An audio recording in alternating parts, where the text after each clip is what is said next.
All right, all right, all right. Merry Christmas, Happy Hanukkah, and all other holidays that might be happening out there in the world. We want to wish you guys a very happy holiday.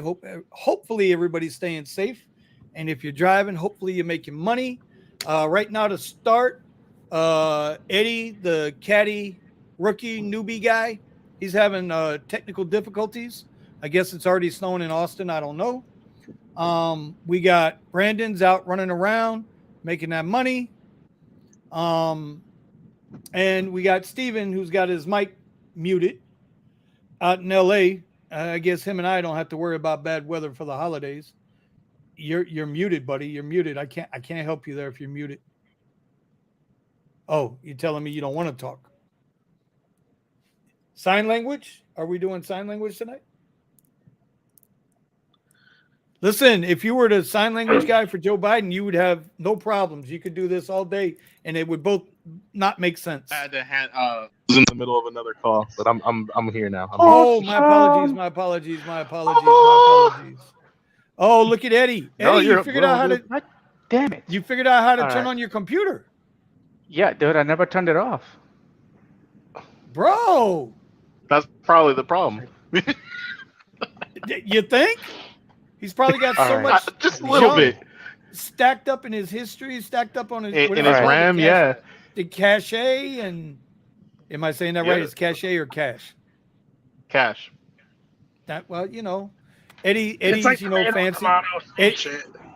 Eddie's bougie like that though, but Eddie's bougie like that. He doesn't go to Target; he goes to Target. Oh, yeah, sure, fancy. Hold on. We're not. Oh, we are live. We are live. Okay, we are live. I did it right too. I was gonna say something, but I was like, oh, no, I can't do it. No, yes, I did it right tonight. He did it right tonight. Well, I see Brandon's gone from he left the peasant life behind him, and now he's back to being a Lux driver.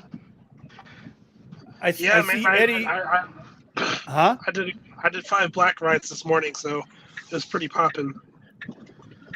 Well, it should be. Everybody's trying to get the hell out of there. They're trying to get down here. Probably. Man, that storm is no joke. Bro, is your guys' holiday today like busy? Yeah, this morning was pretty busy. My airport was jammed. People lined up around the terminals. It was crazy. Oh, my airport is so small that it's all backed up.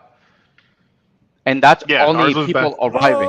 Oh my God, I just got cussed out. Hold on. I just got cussed out. Hold on. Uh-oh. Oh, we're not live? Yo, we're live. I just got cussed out. Uh-oh. I just got cussed out.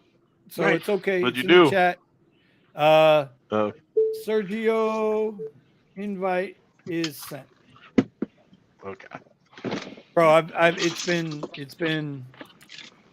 the Ivite.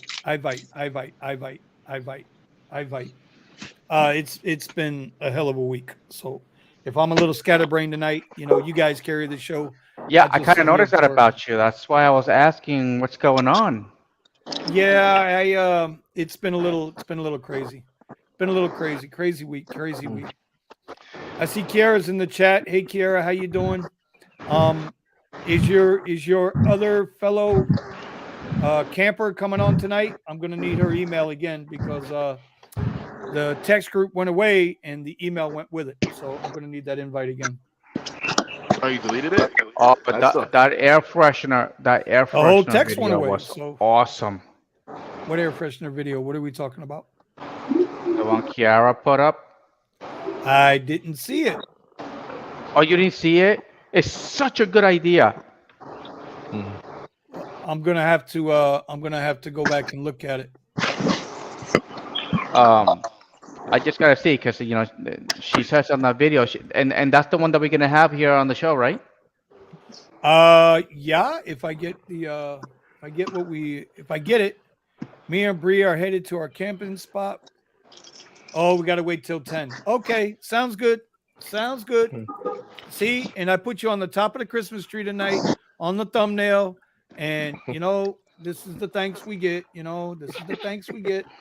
I thought it was gonna be all about Ron in the thumbnail today. Dude, like I said, Yeah, bro. hold I on. just walked in. I haven't seen the thumbnail. I want to see it. I didn't even see it either. Yeah. Hold on. There it is. I think that's it. All right, I'll be back. I'm heading up now. There it is. Setting up okay.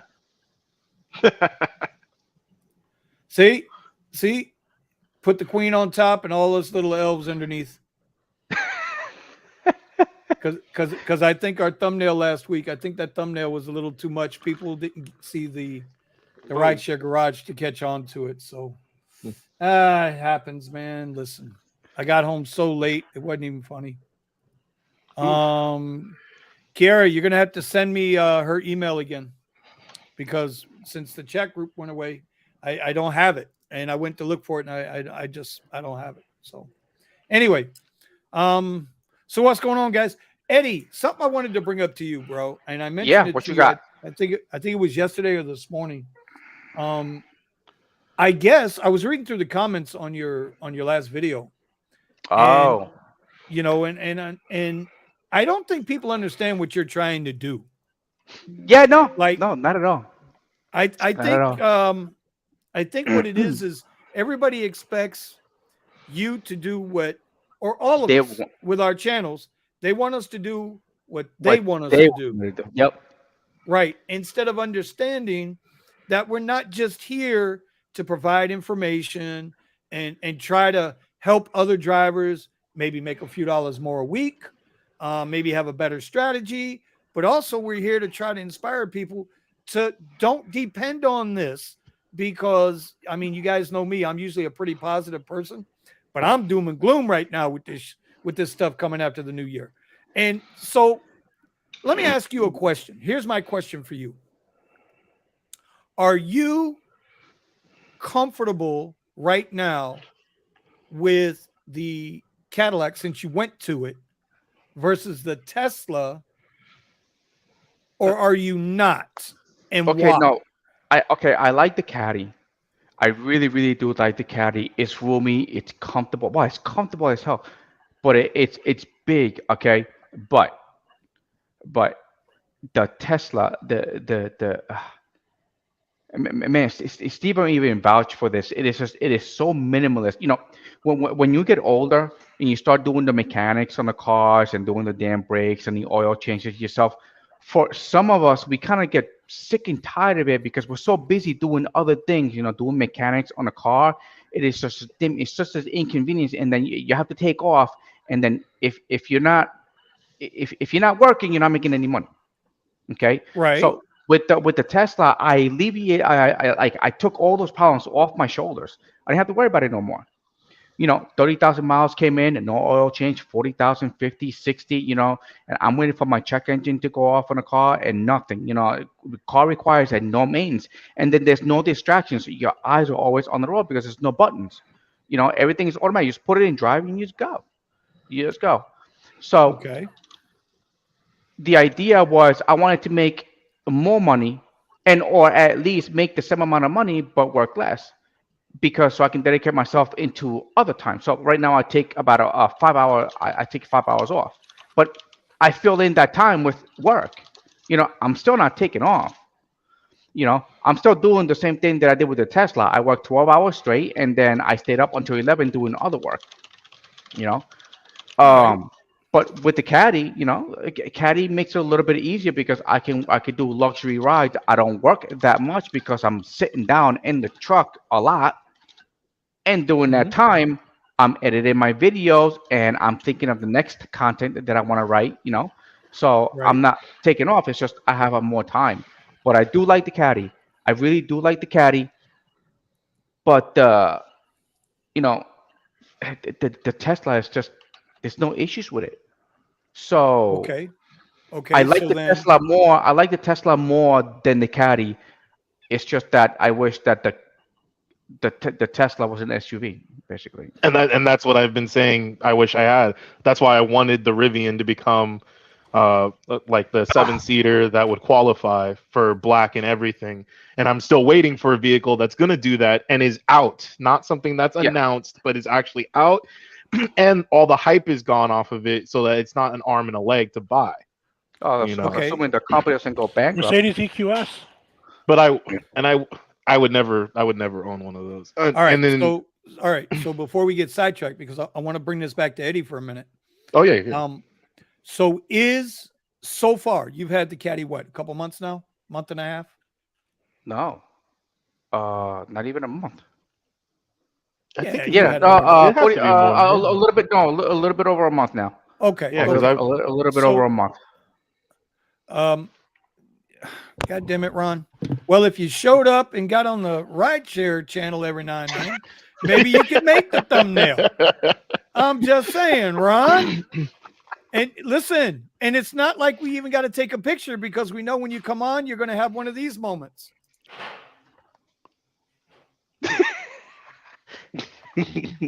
Anyway, Eddie, my question is, within the first month, and maybe it's too short of a time to make that judgment, is the trade-off worth it? Meaning, because you have the extra time to work on other things. What the hell? Sorry about What the that. hell was that? Oh, Oh. Time out. yeah, time out because you're gonna get us copyright. We don't need no strikes, bro. I tell you something right now, man. You know I come to LA and kick your ass, bro. So, we don't do copy strikes here, man. Okay. Yeah, that's why I flipped through it and then went home. Oi, no bueno, man, no bueno. No bueno. No No bueno. bueno. Oh yeah, you saw No that. bueno.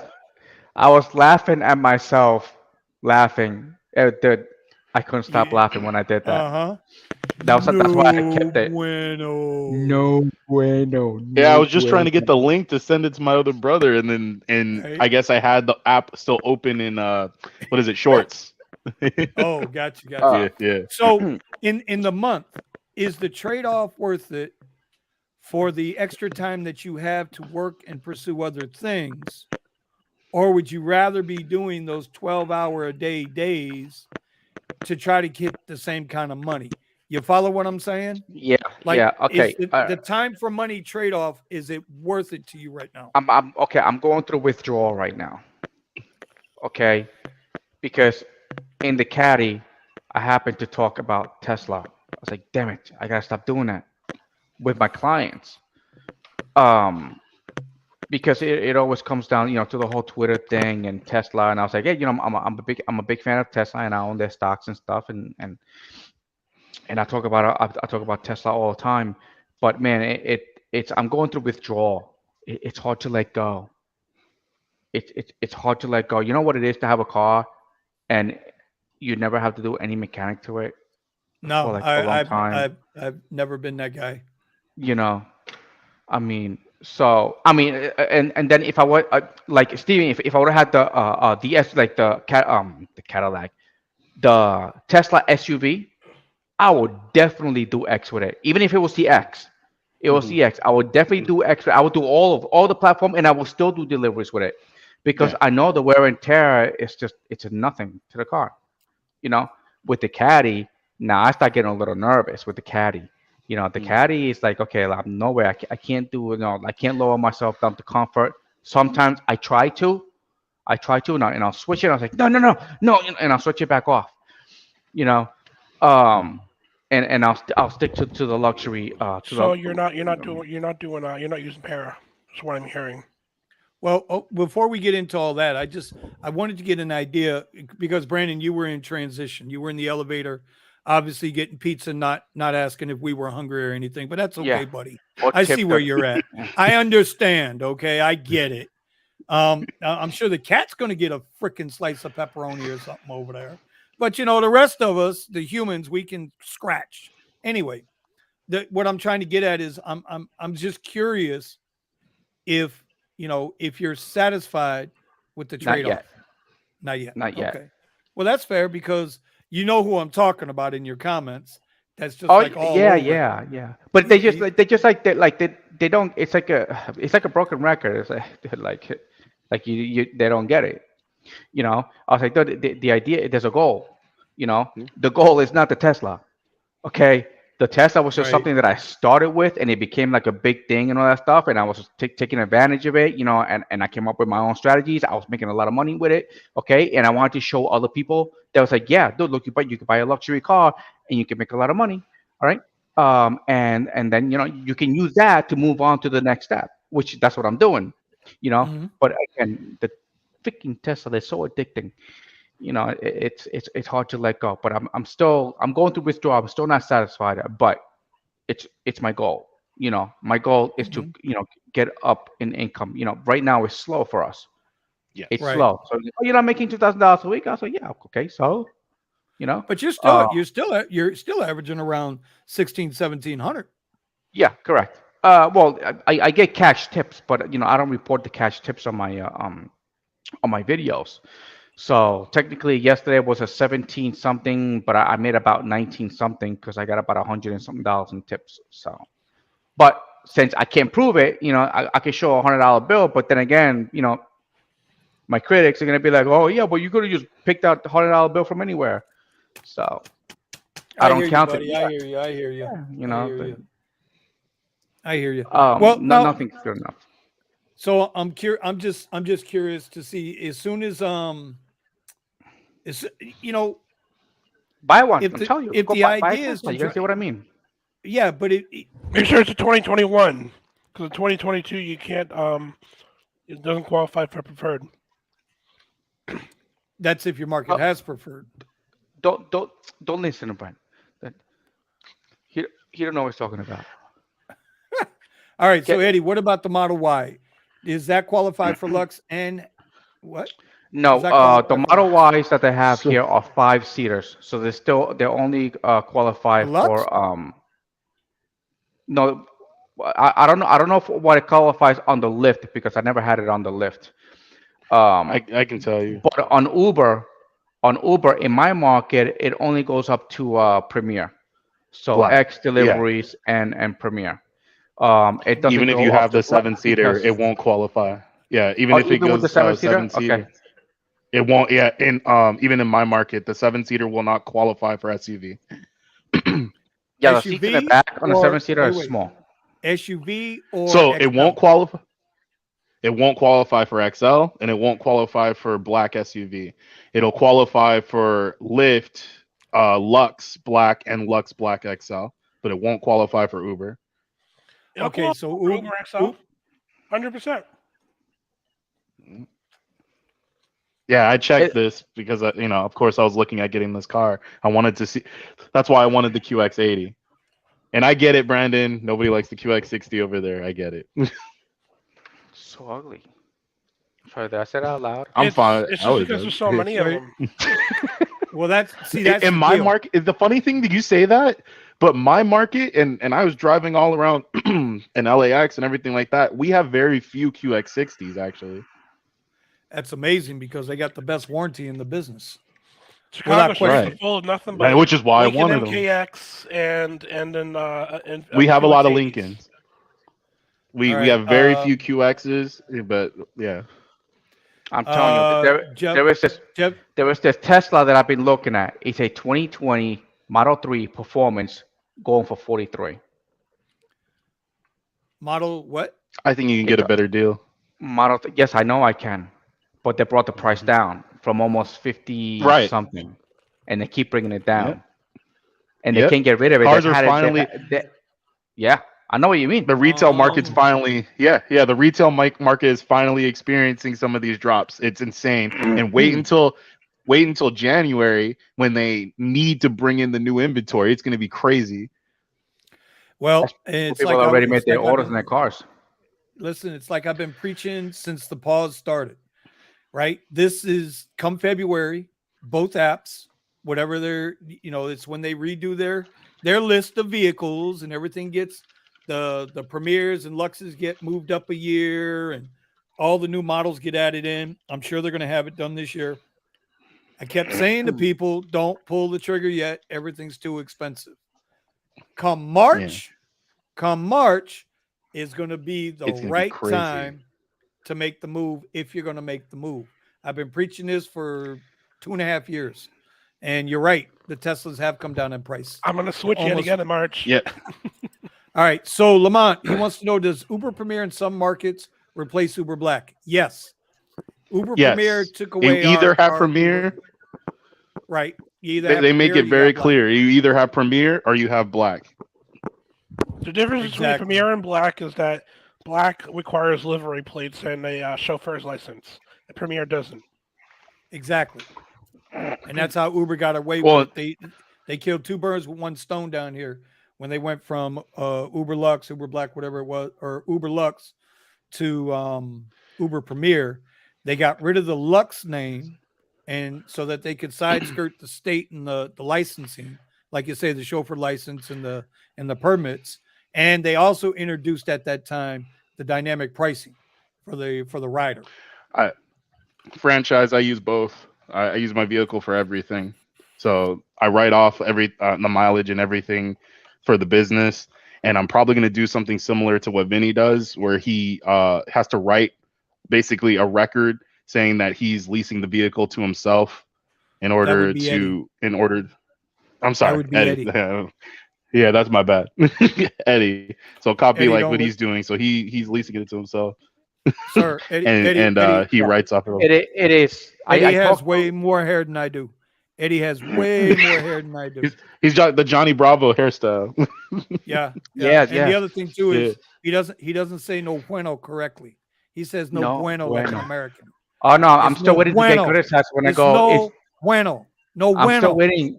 I'm surprised that nobody has anything about it. Hey, you spelled it dead wrong. It's supposed to be DEAD, not DED. Dave. But DED came from the movie Spawn.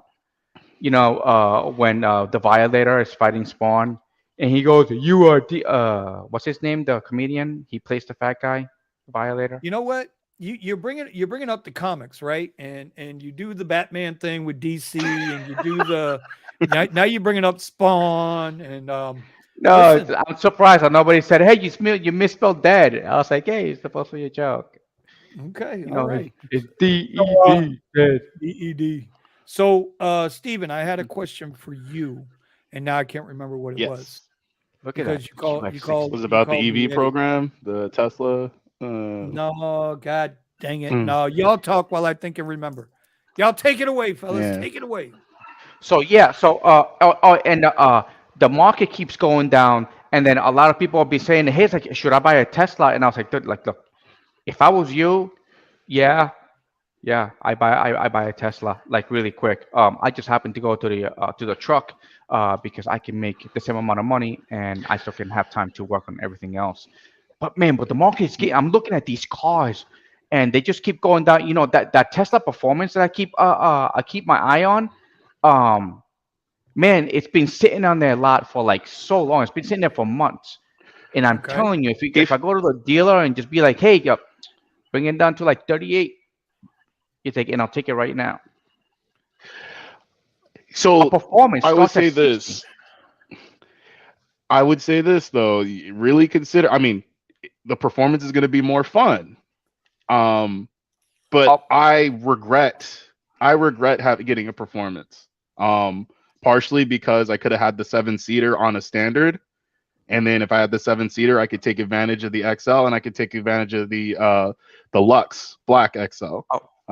So that I'm disappointed with that. And then also the range.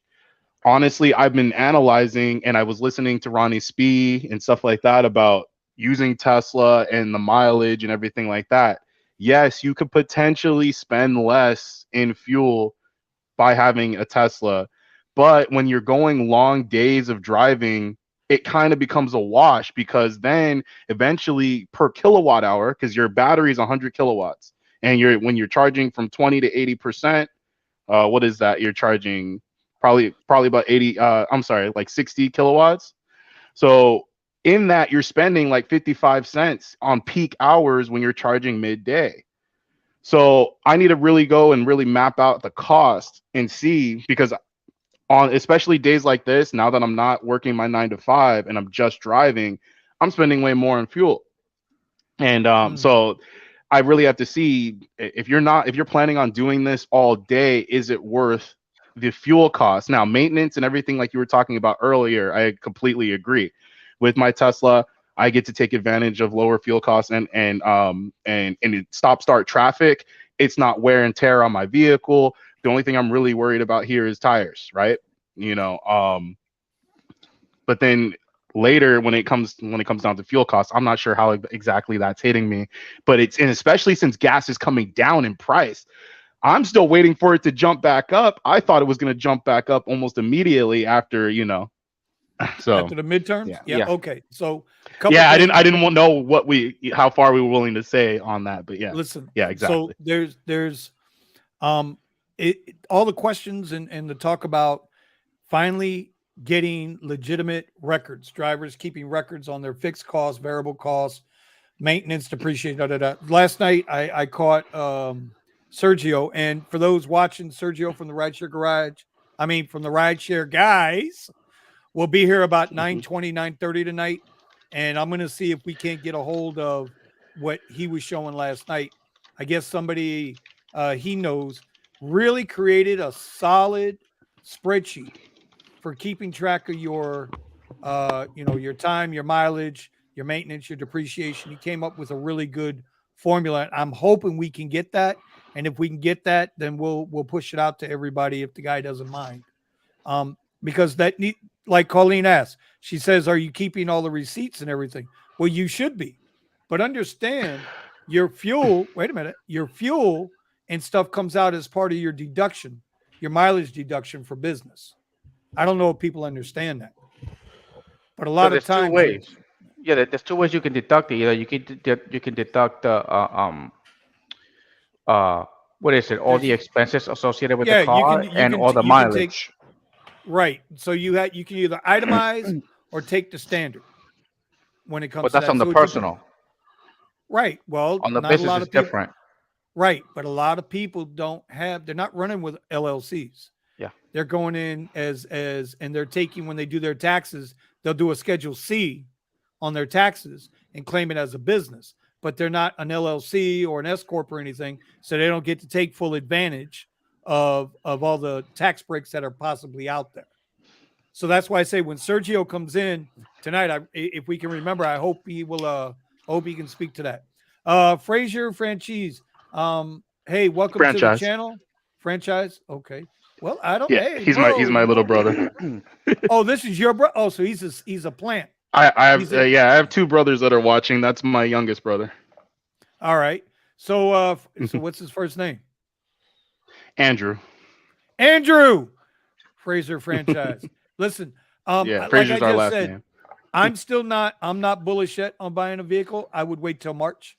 If you're going to get into rideshare, if you're into rideshare and you need to bump up, or you want to bump up, I would wait till March. I would start taking a serious look at it. And I'm going to be honest, I'm with these guys.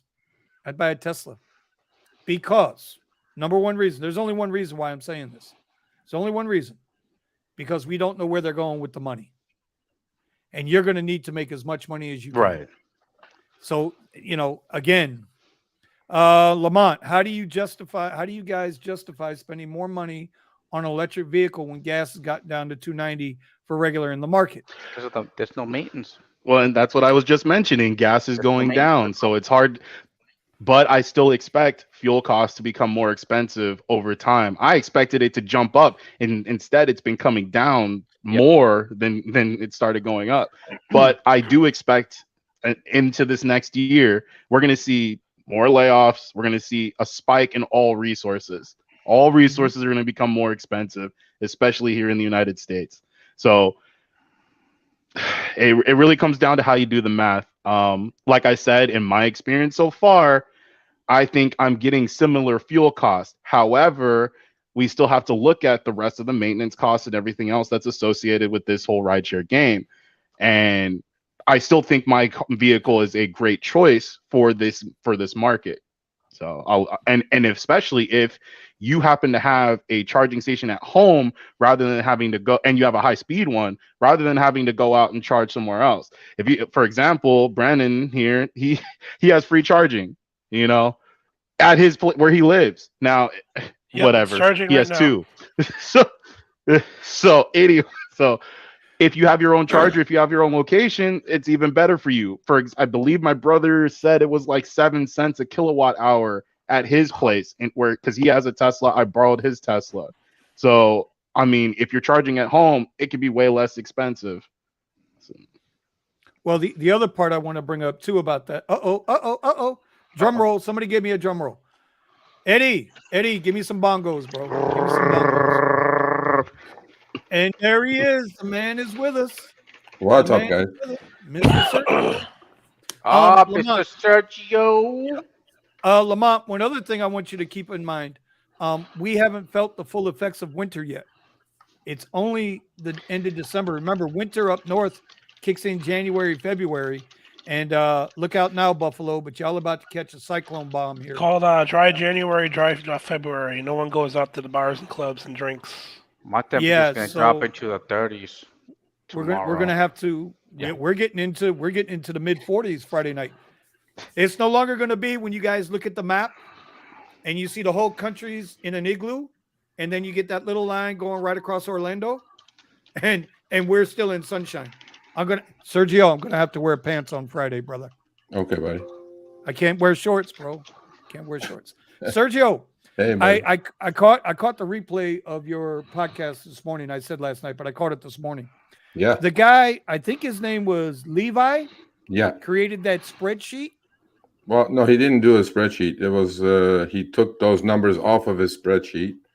But I actually caught the last couple of minutes before I joined. We're working actually on a really serious, driver-friendly, easy-to-construct spreadsheet that we're going to release for everybody to use with the live cells.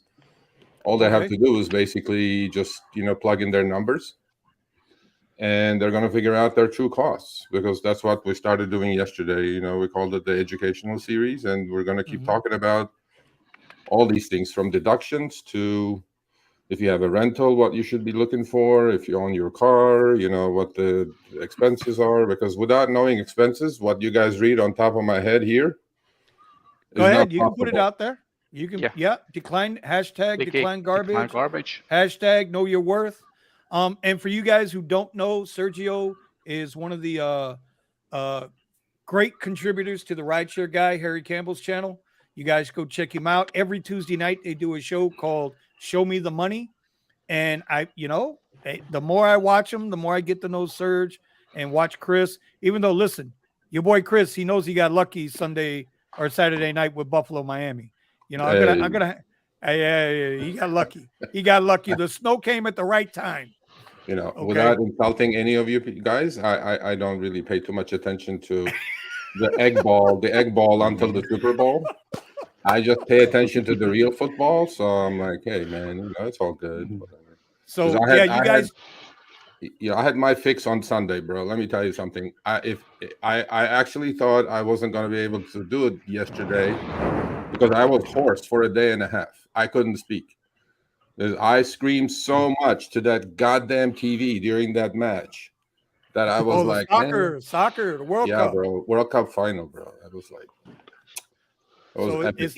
it's not the egg shape. It's the potato, kicking the potato with the feet, the real football. Yeah, the real football. Yeah. But anyway, so all right, so we're gonna do the educational stuff. We're gonna put out a lot of that spreadsheet is coming out for sure.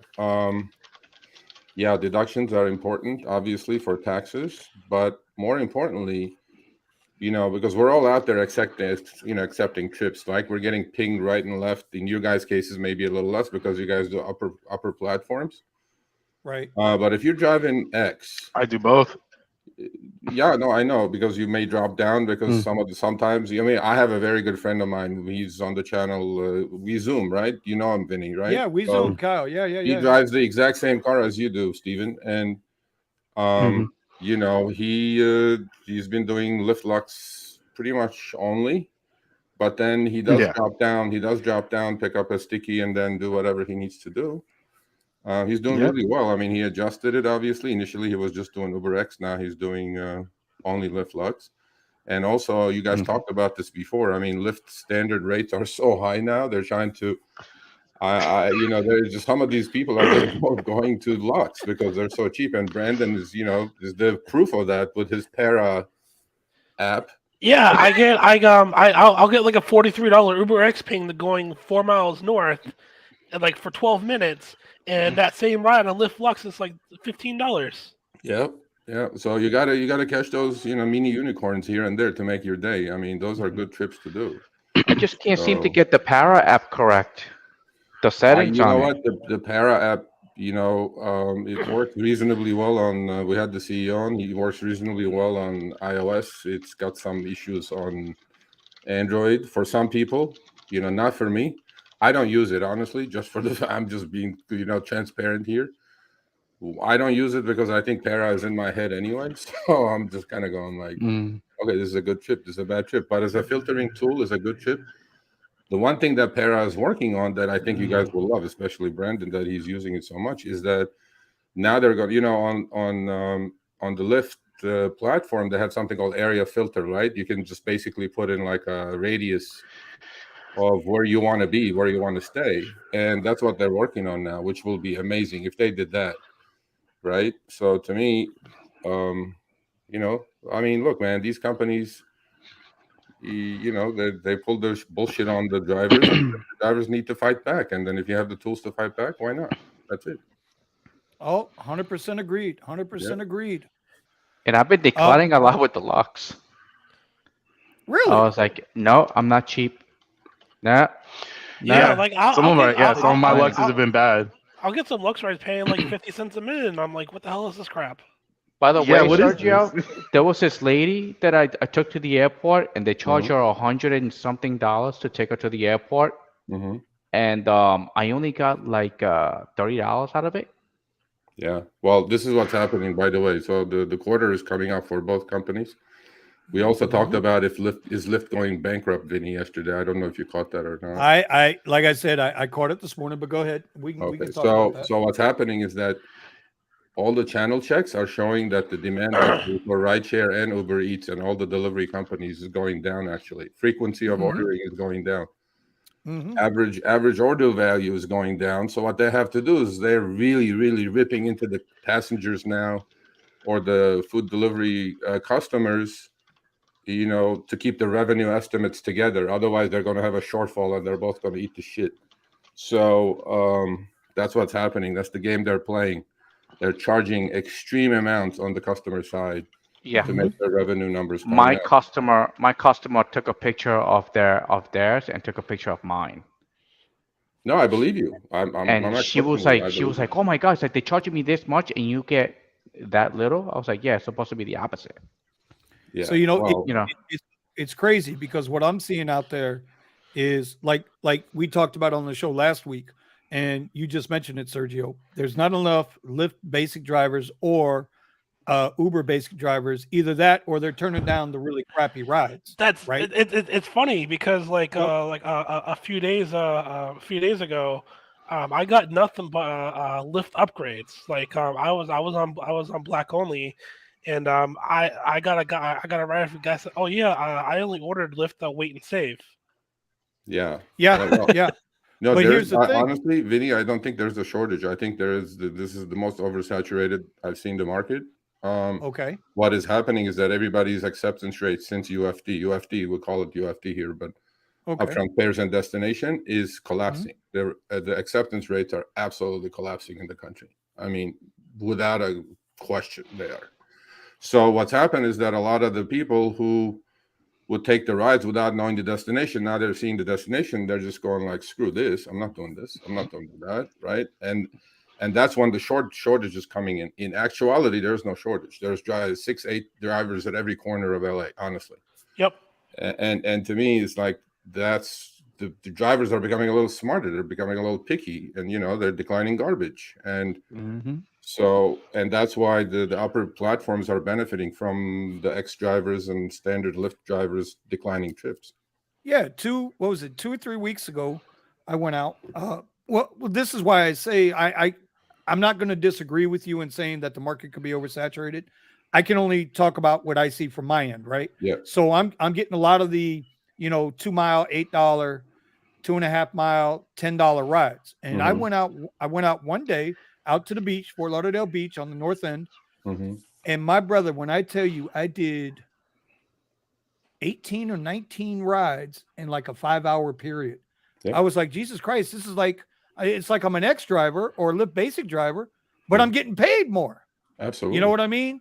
But is that good though, Serge? Because then it's not good for the health of all the drivers. No, it's not. I mean, look, the other thing that I was going to mention that I didn't mention with you guys last time is this. You guys are on all higher platforms, right? Your game plan has got to be different. Everything's got to be different, right? Your costs are different. Right. I mean, we don't have to get into the details of that, but you guys were smart enough to take that route, right? So, I mean, this is not my estimate. This is Uber and Lyft's numbers, that about 85 to 88% of all trips are on the lowest platforms. Okay, X and standard. Yep. So to me, that's the bread and butter for these companies. Correct. Because when they do upgrade, and then there is this hidden surge, or like certain stuff that happens, that like the trips that Brandon is doing, Uber is losing money on all of those goddamn trips. Yeah. Oh no! So that $148 ride I talked about, they charge the pack $68. Yeah, but look at the take rate. It's nothing like a regular X rate, right? Yeah, true. On an X rate, they're taking 50, 55, 60% sometimes. And on you, they're taking 20, 25% like it used to be 6-7 years ago. So to them, to Uber and Lyft, the most meaningful part of their business, Lyft anyway. Let's not talk about Lyft. Lyft is whatever. To Uber is that I got to be honest. They're worthless. Sergio, Lyft is daddy down here right now. I'm not saying on that aspect. What I'm saying is that as far as being a one-trick pony, right? Survival. Yeah. In a business sense. So when you talk about Uber, you're talking about trucking, and you're talking about Eats, and you're talking about all these pans on the fire they have. That their model may be a little bit more sustainable. So, but most trips, 85, 88% of trips are on the X platform, right? If the most important thing to Uber, okay, is the density you have in a city as far as driver count is concerned. So density meaning how many drivers do I have in every single square mile of a city? I mean, they have all this data, and we have all this data too. So to me, and a lot of people now that I talk to complain about Surge has gone away. Surge has gone away. Yeah, Surge has gone away. They're not just turning it off because the algorithm is working. What is not happening is that because they have so much density now because of the macroeconomic conditions, that everybody and their uncle is out there driving and trying to make a couple $100 extra a week. Right. And those are adding so much to the supply that Uber doesn't have to put the surge on at all, period. They don't have to do any of it. Now, Lyft is a little bit of a different story, right? Lyft doesn't have the density that Uber has. And that's why Brandon is seeing more surge on, he's doing more Uber X trips because Chicago, by the way, I have like 4 really great drivers in Chicago that I talk to all the time. They're saying the same. They're seeing, and 2 of them are Lux drivers like Brandon is. They're saying the same thing. He goes, I'm driving more X than ever because I don't know, for some reason, maybe for security reasons or whatever, Chicago has their own problems. I don't know what's going on with that. But in most every other city that I check to my channel checks, there is a tremendous oversaturation of drivers. And Uber is benefiting from this. And Lyft is to a point benefiting from this because the passenger because Lyft doesn't have price variance. That's the biggest problem with Lyft is that they don't have price variance. So it's not going to go up in price like Uber will. It'll just stay that way until someone eventually accepts it. Yeah, because Uber wants to squeeze as many trips as they can into the system. If because their scale and size is so large that Lyft cannot do that. Lyft cannot play that game. They don't have the deep pockets to play that game. For Uber, it's an aggregate of what their take rate is going to be on the million trips that day, as opposed to Lyft has to be really careful pricing these trips because they're going to end up losing their shirt because of their scale. So, but it's going to be interesting to see. I don't disagree with the fact that Lyft's burning probably through a lot more money per capita per ride and this, that, and the other. Yeah. I think it's going to be Tesla. I think it's going to be Tesla. It's not going to be Google. You guys out in California right now got a problem. Well, you guys don't have the problem. GM has the problem with the Cruise. Yeah. Right now, Fed regulators want to go after them, and I mean, but these cars are running without drivers. They also are going after the 8-cylinder vehicles.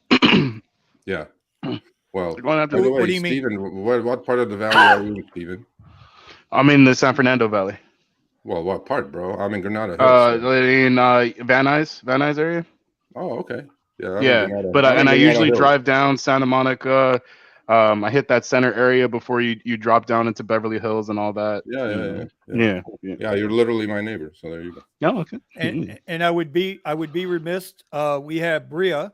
Bria is new to the channel tonight. She's been sitting there all nice and quiet. She is one of Kiera's partners in making money over there. I'm sure Kiera will be here shortly. But Bria, I wanted to say welcome to the channel. Just so you know, you're going to have one stalker already. He's not on the channel yet. But he will be soon. But he will be soon. Is he listening? and he's not the big bald guy. Okay, that's all I'm going to say. All right. So, well, thank you Bria, guys for accepting me here on the chat. I'm waiting for Key to pull up. She had to go get some gas or whatever, but she kind of linked me with you guys, so I'm happy to just sit back and listen. Okay. Well, good. Now, I don't know if you know who Sergio is, but Sergio is one of the brightest minds in the rideshare and gig economy. Sergio, sometimes, occasionally, I think you also do deliveries, right? I do quite a bit of deliveries, actually. I just wanted to learn the game. So I did, let's see, as of last week, I was up to 770 some deliveries. And wow. In 6 months. So actually, you guys talk about pivot quite a bit, right? So yes, I don't have a Lux car. So I'm going like, okay. I borrowed my wife's car who drives a Chevy Bolt EV. And then I said, let me see what this delivery game is all about. And then I call myself the biggest idiot on the planet for not doing deliveries during the pandemic. Because I'm honestly, I'll share you guys. I have a spreadsheet that I'm building. So on active hour basis, because I'm like a USDA cherry picker when it comes to deliveries. and my utilization rate is like literally like 48%. So I sit there, 1 hour, I'm only delivering actually in 48 minutes of that hour. And 28 minutes of the hour. So my utilization rate is 48%. And I am averaging on active hour close to $48 an hour doing deliveries. Wow. Well, you know what? You and Kiera, because Kiera has absolutely dropped some gems. She has dropped some gems on this channel. We're trying to get her into an ebook to kind of share some of her ideas, but she is a whiz I think she is, at doing the whole Uber Eats thing. And you guys would probably have a hell of a conversation. But before we get into that, give me 1 second. Lamont wants to know, Sergio, what do you anticipate on New Year's Eve? Good question. So this year has been actually last year was decent, but my experience last 7 years, every year is getting worse and worse and worse on New Year's.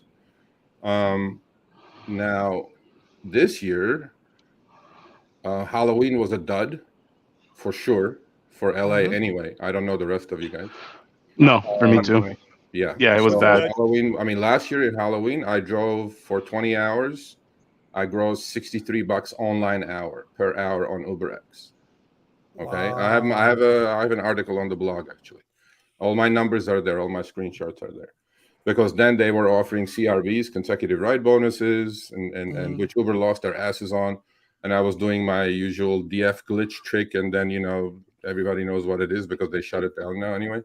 But actually, it still works. So I'm not going to say how it works, but it works. So you guys have to figure it out on your own. I'll explain it to the group after we're off if they don't know what I want to know what he's talking about. So, I sure do. So this year I drove on Halloween, nothing like it, maybe $42, $43 online hour.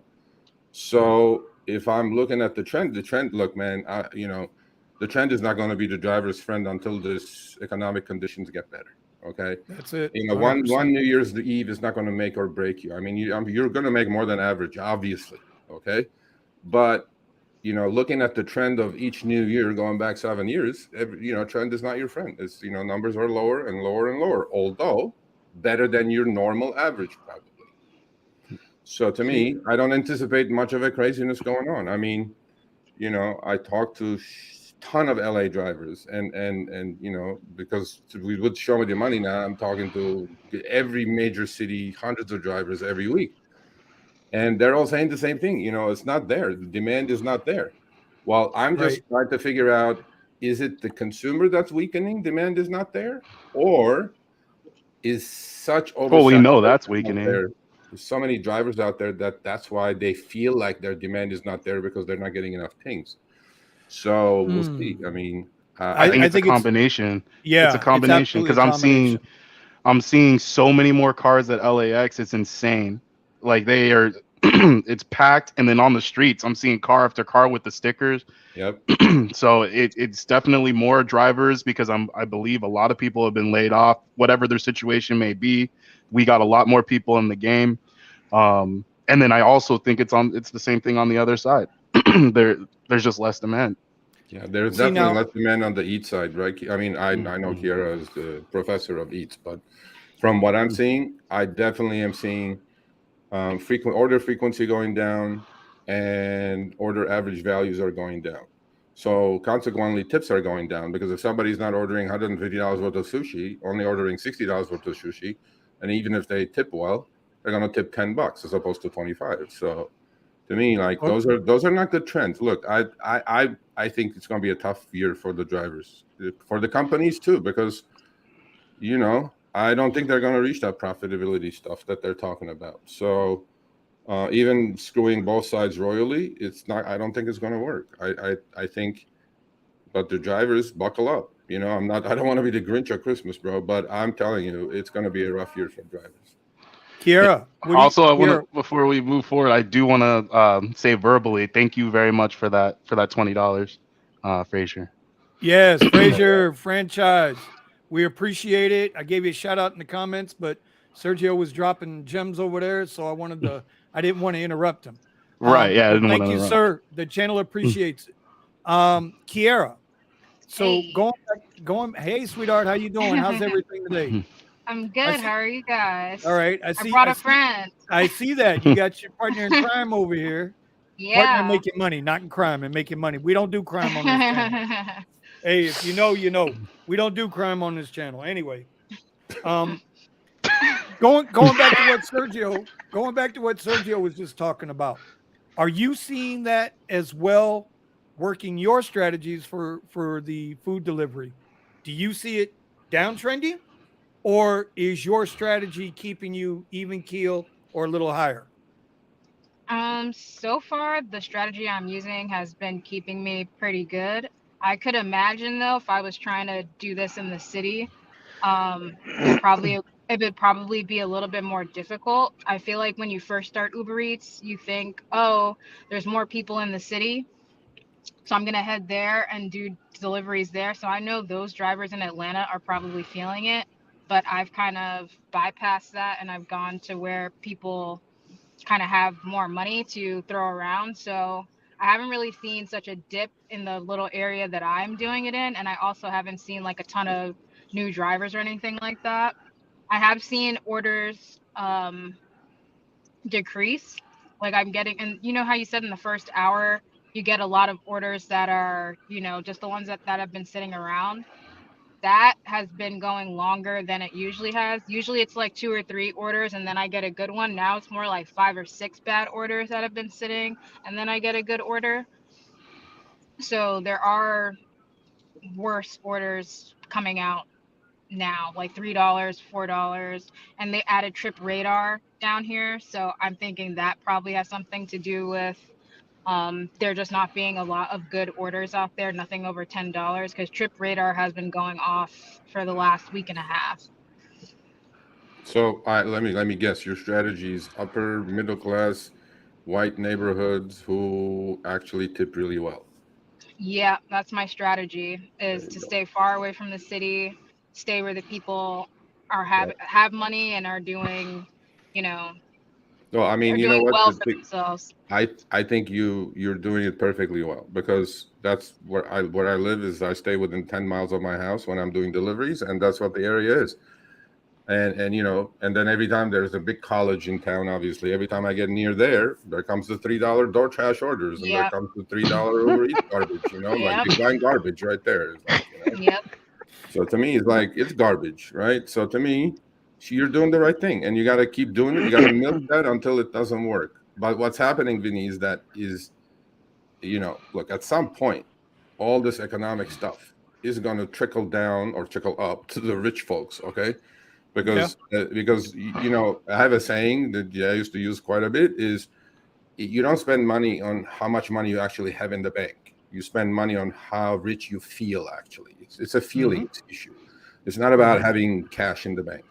Cash in the bank is good, but you have to feel good. You have to feel good about the future. You have to feel good that you're not going to get laid off. All these things play a role. And that's why recessions take long times to come. And I think people are really I can actually see, Kiara would agree with this, because there is games that these companies also playing. DoorTrash and Uber Eats are playing these games. DoorTrash. It is DoorTrash, bro. Base pay and tips, right? They're taking tips, adjusting your base pay on Uber Eats. I discovered this actually a couple of weeks ago. They're playing all these games, which is unnecessary, obviously.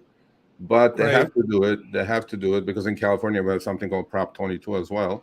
So Sergio, did Prop 22 give them a gateway on the withholding of tips and applying that towards the hourly? Well, this is what they're doing. So the last 2 weeks, if you do an Uber Eats trip, minimum base rate in LA is $3. Anything less than 2 miles is $3, and whatever you have on top of that is the tip. So what they're doing now is, and they pay the drivers every 2 weeks on under Prop 22. So for the last 6 months, I've been getting paid Prop 22 money. Before, I didn't get a penny out of Prop 22, because as a rideshare driver, if you're getting Prop 22 is designed not to pay you, okay? And so as a rideshare driver, I have not gotten a penny out of Prop 22 for 2 years. Now I'm doing delivery. I gotten over $1,100 in 6 months out of Prop 22. Because the base pay is so bad. But now Uber has figured out a new game.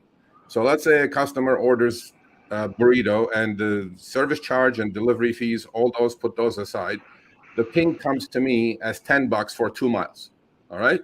So I figured, 2 miles, Uber Eats base fare is going to be $3, and then $7 is the tip. Okay, I'm going to take that trip any day, all day long. $5 a mile, no problem. But now what I'm doing is that when I finish the trip and then look at the receipt, I see my base pay as $6. I'm like, why is Uber paying me base pay of $3 a mile? Well, this is what they're doing. They're taking that $7, taking some of that tip, applying it to my base pay, so they don't have to pay me Prop 22 money. Mm-hmm. Oh wow! Oh, I'm actually working on the story, because I'm going to bust these guys' asses, because that's illegal. You cannot do that. Wow! You cannot do that. The fact that they tax it as income in the first place is asinine. So the first person already paid taxes, and they decided to gift someone a gratuity, give them 5, 10, whatever amount, and now all of a sudden this is part of your income. And I take it this comes from more so like bartenders and restaurant, people. It sounds like a restaurant working job now. Yeah, but you completely just, like, the idea of somebody deciding to hand somebody else money. The fact that they can even come to an idea that they can tax that is insane. By the way, Prop 22 is not being paid by Uber or Lyft or DoorDash or Grubhub. You guys should be fully aware of that, okay? On RideShare, if you look at any of your passenger receipts in California, there is a line item that says California driver benefits. In LA, city of LA, the charge is 75 cents per trip. The passenger is paying that to Uber. Okay. In San Diego, it's 55 cents. In San Francisco, it's like 60 cents. Now, last quarter, Uber did only in California 400 million trips. Times 60 cents, that's $200 million. Where's that money? And they can boast all they want that they're for driver benefits and this and that and minimum wage protection, whatever, right? Only 8% of California drivers are getting benefits or healthcare stipend because the rules are so strict for them to pay out Prop 22 money. Now, besides that, though, I tried to figure out where is the accounting of this money. If you're collecting a couple $100 million from the Uber Eats customers and RideShare customers, right? They're all paying for it. You're not paying for it. Where's the accounting of the money? There is no accounting of the money. They're not giving me the numbers. They're just saying, I mean, you would think there is an escrow account. There's something somewhere, right? Because it should be. It's on the receipt. Look at, Kiara can. Well, she's not in LA, but the other thing actually, I want to play a game with you, Kiara. So let's see if yours is the same as mine. So anyway, so Prop 22 is not funded by Uber and Lyft or DoorDash, or it's funded by it's funded by the client, so to speak. Absolutely. And they're not paying the money out. I'm actually betting that they're pocketing the money. Well, this is what I was going to ask you. Who holds that money? Nobody knows. Nobody knows who holds the money. No, they're not answering me. I even rang two of the major journalists I know. I said, can you just go call them up and ask him? Because we talk to Uber all the time. So I said, where is the number? Who has the accounting of this money? It's not in your earnings report because I looked at the earnings report. Every single line of it, there is no money there. Right. Okay. Well, where's the money? Where's this 400 million trips times 50 cents? Where's this $200 million? And wasn't Prop 22 tied into? It was politically tied in with some of your reps and local and state reps out there in California, right? This was like a compromise deal they came up with. Yeah, well, not necessarily. No, Prop 22 was, obviously you guys know AB5 was, independent contractor versus employment stuff that they passed, which I actually disagree with anyway.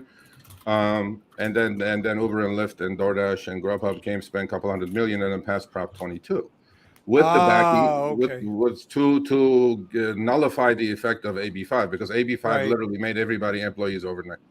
Yeah, I remember that. And that was a horrible law. Yeah. So and then now Prop 22. Now Prop 22 is getting challenged in court. Actually, a lower court kicked out Prop 22 as unconstitutional. So we're going to find out if I'm going to wear my Uber hat and Uber shirt next January because I may be an employee of Uber in about a couple of months here. Wow. All right, you said you had a game with Kiara. Go for it. Yeah. Okay, Kiara. So you do Uber Eats, right? Mm-hmm. Hello? Yes. Can you hear me? Yes. Yeah, okay. So or Bria, do you do Uber Eats too? Hey, I used to do Uber Eats. I currently actually work a 9 to 5, but last year I was doing Uber Eats and Instacart. So Kiara brought me in to get some more information from you guys because I might be doing it very soon here. Stay with your W-2 at the moment. Don't rush into it. Okay. He's not half wrong there at all. Yeah, let me tell you something. Right? Yesterday I said that, and Harry goes, "We're a RideShare channel. You can't say that." I go, "Shut the fuck up." What are you talking? You gotta tell the people. Brandon, Sergio beat you to it. Oh, but he didn't do it in the first 30 seconds of the video. Yeah, so we're good. I'm gonna make the decision that works best for me. Exactly. No. Yeah, because I said, look, man, if you're not cutting it after your cost, did he also get the warning? Huh? No, I did not. Sergio is carte blanche. Okay, no cussing. I apologize. No, you're fine, bro. Brandon does it all the time. So I'm used to seeing it. There you go. Thank you, Brandon. Much appreciated. Yeah, we're just okay. So Kiara, turn on your Uber Eats app. Mm-hmm. Okay. Look at a recent trip that you made, like last one. Just take a look at the last one. Okay. All right. So, when you go to your earnings and you go on the bottom where it says weekly earnings, right? Did we lose her? No, she's on her phone with the camera. Yeah. Okay. Right. So look at the last trip you made, right? Now, on the front page of that weekly earnings screen, it'll show you how many minutes it took and how many miles the trip was and what you got paid, correct? With the map on it, right? Yeah. Okay. So what does that say as far as mileage? I don't want to know how much money you made or whatever. What does it say as far as minutes from pickup to drop off? She's getting a trip now. So no, that's Brandon. Oh, is that Brandon? I'm getting an Uber X trip. It was $60 Uber X trip for 3 miles. Oh no, not yet. It's not looking crazy. Okay. Less than $60 an hour. Not worth. What's the mileage and the time? So the last on did, that? It was 16 miles and it was 52 minutes. 16 miles and 52 minutes. Yeah. Did I get that right? Okay. So now click on the map, and then that'll give you the breakdown of the trip, right? The details of the trip, right?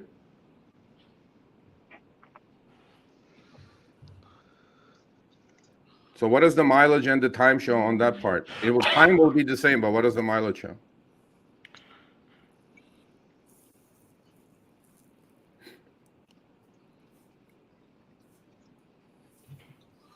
Now I hit the map, it doesn't break down any further for me. No, it has to. Like we don't want, when you open up the your app is on. The first page is the map with the numbers on the bottom, and then if you click that trip to look at the details of the trip, like what your fare was, what your trip was, go to the details page.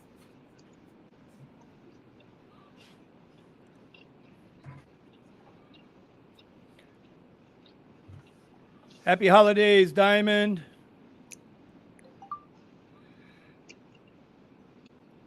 While Kiera's doing that. Okay. So I'm gonna do it on mine. I'm gonna show it to you guys. So this is what Uber is doing. Okay. So I go to my last trip. I'll take a look at it. Okay. So this is what we're working on now. All right. So I'm gonna click on see earnings activity. Everybody knows that, right? You guys can see it, but it's okay. So last trip that I made on Uber Eats was $13.46, $10.42 tipped, 1.6 miles. It took me 15 minutes and 29 seconds to do. Okay. So I click on the trip, and now I go to the details page, trip details, to see the passenger receipt and all that good stuff. Right. Okay. Okay. Yeah, that I see. Okay, guess what it says on that, Vinny? So do you remember the first page, Vinny? 15 minutes and 29 seconds. Okay. Correct. And the distance was 1.6 miles. Okay. Okay, I'm writing down. Go ahead. All right. On the details page, it says 15 minutes and 29 seconds, and it's 1.1 miles. Really? Every single trip for 730 trips is like this. And guess what they pay me for Prop 22? Off of the second, not F. Okay, off of the second page. Wow. So they're shorting you. They're reducing the actual mileage of the trip. Yes. So that they can control even more of the Prop 22 money that's going to be paid out to you. It's on my app. Every single 730 trips is like this. Wow. Now, I'll give you something better, okay? So, Kiera, like when you look at your weekly earnings, right? I mean, in California, we have online hour and active hour. That's on mine. That's on mine too. Now that you say it, I'm noticing that too. Like the line will say, welcome to the real 14. world. It says, Oh no, he's coming in red pilling people. 14.1 miles. But when I go in, it says 16.4 miles. Oh, there you go. They shortchanged And you a the couple one before of miles that says 17.5. And then when I actually go in, it was 18.9. So about 1 mile. All right. Now, here's the deal, Vinny. This is the most important part. So last week, I did 21 trips.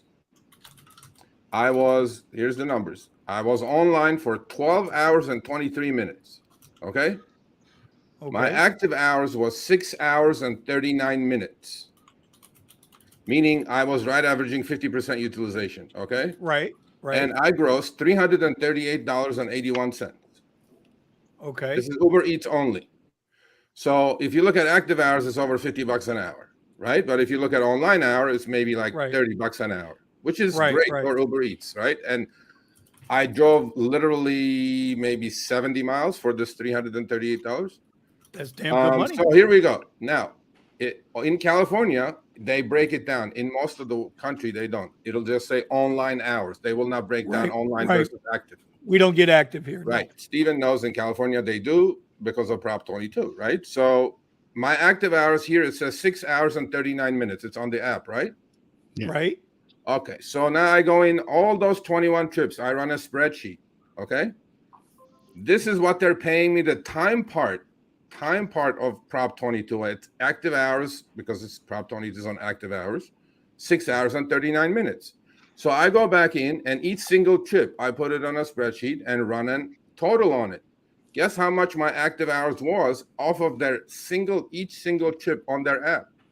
How much was it off? 8 hours and 10 minutes. No, it wasn't off 8 hours and 10 minutes. They should have paid me Prop 22 for 8 hours and 10 minutes. Okay, all right. Yeah, because the difference between 6 hours and 40 minutes and 8 hours and 10 minutes may not sound that much. However, with Prop 22, we get paid $15.20 per active hour plus 20%. My hour comes to $19.20. Not only in the back end, they're shortchanging me for the miles, but they're shortchanging me on the active hours just this week alone, close to $25. Wow. So combined with the miles, they shortchanged me close to $30 on Prop 22, right? So I'm going to go do this for the last 730 trips. I'm halfway there. So far, I'm shortchanged close to $400. Jesus Christ. So that's illegal. You can't do that. But then it's coming. So they know if you guys are watching. And one other thing. I mean, you guys need to be careful with this Kiera.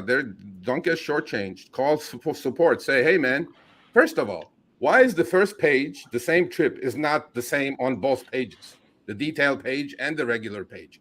It doesn't happen on RideShare, by the way, so you guys know, but it happens a lot on UberEats or delivery. So ask support the question, Kiera. Say, why doesn't my first page mileage match the second page or the details page? They'll go, well, this must be a glitch. Of course it is. Oh, the famous glitch. Yeah. The famous glitch. The famous So glitch. how do you report that when you do your taxes? Yeah. Oh, actually, I should give you guys that bad news. So I'm in touch with this driver from Portland. Okay. This driver asked for help, and we're going to help him. He's gotten audited. Oh. And he's got a $9,000 some bill, tax bill for 2019 after he got audited. And this guy uses Mile IQ. He figures out all his mileage, all this good stuff. Right. All right. Right. So he goes to the revenue office in Portland, and they said to him, oh, by the way, where is your one single, this guy did like thousands of trips in 2019. Right. The lady goes, where is your single one by one breakdown of each trip? The guy goes, what are you talking about? I have Mile IQ from the time I leave the house, because you guys know the deduction cannot be taken for personal usage, right? Right, right. So in Mile IQ, you have to kind of itemize that. Like when you got to itemize your kid from school for those 20 minutes, whatever you drove cannot be deducted. But the rest of the time, if you're on Uber or Lyft or whatever, you can deduct it. The lady goes, no, that's not the rule anymore. I go, what do you mean that's not the rule anymore? The guy goes, this is the new rule. The new rule, you can only deduct. This is only in Oregon. We're checking into it. Don't all freak out. It's not a federal case yet. So we're going to try to help this guy out. The guy's broke. He doesn't have $9,000 to pay taxes. Right. She goes, we're only going to count the mileage from the time you accept the ping to the time you drop off. Oh, what? No. Yeah. I have the letters. No. I mean, this is going to be breaking news shortly. So that's ridiculous. And then the guy goes, but according to the IRS, my mileage deduction should be, if I'm going to get out there, drive 10 hours and all business, I should be able to deduct from the time I leave my house to the time I return to my house, basically. Yeah. Well, that's not the news anymore. So, and the lady goes, no, sir. We need a total breakdown of each trip, where you picked up. And the guy goes, Uber doesn't even tell me that because we don't get paid, right? We don't get paid for that. Or Lyft doesn't tell you that. When you get the 1099K at the end of the year, they give you the totals, which are not accurate most of the time anyway. But that's only when there's a butt in the back seat. Now they want him to get the deduction to break down each single trip, how long did he drive for pickup in order to get the deduction? It's impossible. It is impossible. So this guy is in a huge pickle, and we'll see. We're going to try to help Sergio, is this coming from the Fed or from state taxes? State, yeah. Ah. This is the franchise tax board of Portland. I don't know what they're called up there, but in California, we're called this franchise tax board. Up there, God knows what it is. Revenue Office of Oregon or whatever the heck it is, right? Jesus Christ. So the guy calls Mile IQ. Mile IQ doesn't know anything about it because everybody uses these apps, right? To just track their miles. Yeah. So the guy's in a pickle. And then this is just for 2019. You know he's going to get audited for 20 and 21. Oh, absolutely. Yeah. So you guys start taking some good notes. Holy Jesus. If you're in Portland and you're watching, whoever you are, you guys better be watching. Wow. That's state crazy. Now wants, and I mean, I'm just thinking about this. How do you go back and absolutely break down every single ride? You can't. You can't. You can't.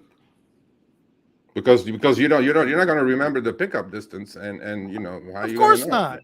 Yeah, and Mile IQ doesn't break that down either. Or I mean, I keep saying Mile IQ, but there's a whole bunch of them. Stride or whatever you guys are using, or Solo or Para or whatever you guys are using. I mean, you know, so it is possible to do that, but it would require you know, some sort of modification where those mileage tracker services will have to log into your Lyft or Uber account, and like it'll have to detect like when you're on that ride, and then you know, and then from that it should be able to track your pick up and drop off. But that would require that app to redo how they're doing things. Yeah. It's technically possible. It's just someone we just gotta wait for someone to do it's it. Asinine, though. It's that's the point. It's asinine. Yeah, it's asinine. I wonder if that gets pushed in Oregon, right? How that affects Uber and Lyft nationally, because if one state figures out how to get more money, well, if one state can figure out how to increase their revenue, which is all it is, it's a damn money grab, right? California's going to be right behind them. Oh, definitely. Well, I'm surprised we weren't first. I'm like, I'm surprised we weren't first. Yeah, that's the only way they're going to get more money, right? This guy owes $9,000. He just sent me the bill, and I'm like, wow, shit, what do we do? The guy goes, I don't have the money to pay this. And he goes, I don't remember every single trip I did in 2019 to put in detail how long did I drive to pick this guy up or this lady up. I'm going and then wow. Also, what are you supposed to do? Stop between each trip so that you can write this stuff down or record? Pretty much. That's what the revenue officer told them. That's what you have to do. You have to have detailed records. You know, don't give me the Uber records and don't give me that records, or don't give me your Stride or my IQ records. Those are not acceptable. The only deduction you can take for the state would be from the time you accept the trip to the time you finish the trip, and you have to itemize that. You have to document that. I'm going like, holy crap! Wow. Yeah. All right. I had a couple of questions in here for you, Sergio. Yes, Fraser Franchise. The question was, when you were talking about you stay kind of within the 10 miles of where you normally live.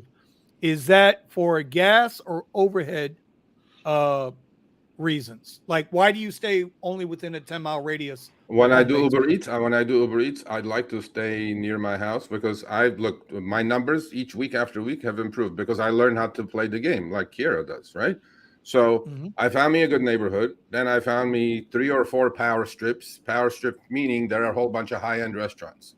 We're not talking Wendy's and McDonald's or whatever, right? Right. So there are these anchors, sushi places, rib places, steakhouses, whatever they are.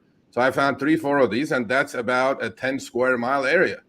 So I position myself right in the middle. So if I get an order from one, I go to that one and pick up the order. And what I'm making sure I'm delivering is within that 10 square mile area, right? It's not a gas or overhead related decision. To me, it's like dollars per mile. When I'm doing delivery, dollars per mile is my top metric. And that's for all the miles, because sometimes, like Kiera's last trip, she said she drove 16 miles. Well, that took her pretty much out of her probably upper middle class neighborhood. Now she has to dead mile back to that zone, to her little hot zone, right? Mm-hmm. So I tried to stay in my hot zone with those 4 power strips, maybe like 4 pillars, right? And then that's about 10 square miles. And I like to stay within those 10 square miles. If a delivery is, outside that 10 square miles, what I do is that, okay, which power strip am I close to? So it's like, look, it's like playing chess instead of checkers. So when, by the way, we're lucky that the Uber Eats ping lasts about 30 seconds as opposed to 6-8 seconds. So I have a lot of time to study. Then I also figure out, well, this is a really good order, but is it going to also pay me on Prop 22? So you have 30 seconds to do all this math, right? And that's why I stay within 10 miles. And I don't want to go anywhere else when I'm doing deliveries, because deliveries, by the way, is very time sensitive. It's not like RideShare, right? Right. Well, people, the time that I'm working, let's say it's going to be between 4:30 p.m. and 8 p.m. And that's it. Because there's orders after 8 p.m., but those are all the pot smokers in LA to just get the munchies and order stuff, right? So, and those are all Wendy's garbage door trash orders. So I'm not going to take any of that. So I go like the good orders are between 4:30 and 8, or if you're doing lunch rush, between maybe 10:30, 11 to 1. And I stay, that's the reason. It's not because I also want to drive very few miles. So, that's the reason. EV Ubers, Sergio, I don't know if you've seen this guy's channel yet. And I want to actually talk to that guy. That guy, puts up some stupid numbers, but bro, let me tell you, that's a beast. I would love to see some of your numbers. How many 70, 80-hour weeks are you putting through here? I'm not talking trash to you. Don't get me wrong. All kudos to you. But you ain't putting up, I don't know what kind of car you drive. I don't know. I know you're in LA somewhere, or I don't even know where you are. But I'm telling you, you're putting up $3,000 weeks. You got to be out there. If you're on UberX, you got to be out there 70, 80 hours a week. I believe he's in a Tesla. Okay. Well, what kind of Tesla? His picture is definitely Tesla. What kind of Tesla? Yeah. I'm pretty sure it's a Model 3. Yeah, it's probably a Model 3. Okay, so he's doing Comfort and X. Okay, well. Yeah, but his numbers are just how the hell make those numbers if you don't drive average 70, 80 hours. So I don't drive average 11. Model 3 rental on top of that. Wow. $500 a week. Hey, the rental went down. I have a question. Return the car, get the new rate. Model 3. Not everyone's getting it. I went today to get a rental, and I wasn't able to get the discount. The $299? Nope. Yeah. Other people that were getting it, they were able to get it, but for whatever reason, my account didn't have it. Oh wow. Well, I'll tell you. I'll find out right now if it's. I'll tell you right now if it's in our area yet. Let's see. Well, I got it in my app. It's got to be account dependent because I didn't get it, but I saw other people getting it. I didn't get anything about getting a discount, but then again. Oh, let's see. Let's find out. Are you in LA EV Ubers? Are you in my backyard, bro? What's good, New Jay? Good to see you, bro. You guys go ahead and handle the channel while go ahead and do your thing while I'm sitting here looking. Yeah, I want to know more about what it is. Ubers is running. Oh, it is. What is his hours per week? It is in my area now. The Tesla rental, the Model 3 is $299. Yeah. They're advertising X, Comfort, Electric, and we know the Model 3 gives you Premier here. With $239 a week with incentives. What's the hell's the incentives? Okay. So he's doing 72 hours. He's putting like one liner at a time, bro. It's like he's putting one liner after one liner. Okay, are you in LA? Yes or no? Nope. Okay, is that nope for LA? Average 72, meaning you drive 72 hours on average. Is that what you're saying? Dave's out in Cali too. He says hashtags say no to door trash orders. Yeah, I'm gonna post that up. I gotta do it. I gotta post right here on top of my head, guys, right there. Decline garbage, know your worth, right there. That's gonna be there. Actually, I was gonna put that up next week, but for you guys, I put that up. There you go. I was coming in about the same, New Jay. I was spending about $456 a week, plus whatever their other dumb fees were. Yeah. Tell you what, that $299, they've got this zero emissions incentive. It's saying it's $60 reduction, but I'm not sure what that is. So what that is just 60 rides in a week. 60 trips. Assuming you're going to do 60 trips, you get the $1 for each trip. That's the EV credit. See how shady they are, bro? See that? He goes, that doesn't look like that, does it? Right? No, it just says zero emissions incentive. Yeah. But now that you explained it, see, now that makes sense. Yeah. Wow. But So that your may be rental's going away by the end $239. of the year. That may be going Yeah, away but by you the know end what? of the year. So. But remember, If you're gonna my 299 was 475. That's what my weekly rental came out to. Well, I'm $299 is thinking. not a bad deal. It's still not a good deal for if you own your car. If you own a Tesla, it's a lot better than renting a Tesla. Period. Right. Yeah. Right. Oh, right. my And rental, that's why I was my curious rental, about- my rental was the 299 one, but it was coming out to 475. Why? Mr. J, Mine we was have all the 330. fees. Mine was 330, and it was coming out to about 500. I mean, by the end of it, I was spending at least 2,100 plus whatever other fees and stuff that was on top of that. So Oh my God. are you guys adding in your charging costs too into No. that Yeah. number? Yeah, That's so not- that was part of like no. the fees and stuff. That's It was- just the fees. yeah. All right, That's just Brandon. the additional fees, the insurance and stuff that they add onto it. And If I can Wait, find my Brandon, receipt, Brandon, I'll- Brandon. okay, hold on. Eddie, you're paying. Were you paying for that supplemental insurance? I was. yeah, the extra insurance Yeah. that they have, Yeah. they make you get it. They be like, yep, if you get a scratch in the car, you have to pay for it. Yeah, I was when they put the fear of God into me on that one. I was like, Yeah. you get a nail in the That's tire, not gonna true. be I've on done you. it. I've done it 3 times now, and I didn't get charged for shit. Yeah, well, lucky you. I mean, they gave me the option. I didn't want to get a nail or something and then have to come back and pay for one of their dumb tires. Yeah. Well, I mean, look, rental is not a good deal in my opinion, but It's not. Everybody up their own. Yeah. But Yeah, I mean, no, if you I can had make to it deal work, with you it. can make it work. The Well, only if you reason drive why- like EV Ubers does, he Right, goes that's what I'm 72 saying. Yeah, I don't hours want to and- knock EV anybody that Ubers makes drives it like work. me. That's what he does. Well, how I used to drive. Okay. I had to do the rental because I had no choice. And I had to Right. find my way out little by little, in which I did. Look, And then I was but driving yeah, a gas. Go ahead. all I can say Yeah, is I was putting in my 80 hours. I'm sorry. all power. And then I was driving a car that was costing me more in fuel than to do the rental. And it was like, okay, I can get the rental and I don't have to get all the wear and tear on my personal vehicle. So I did that.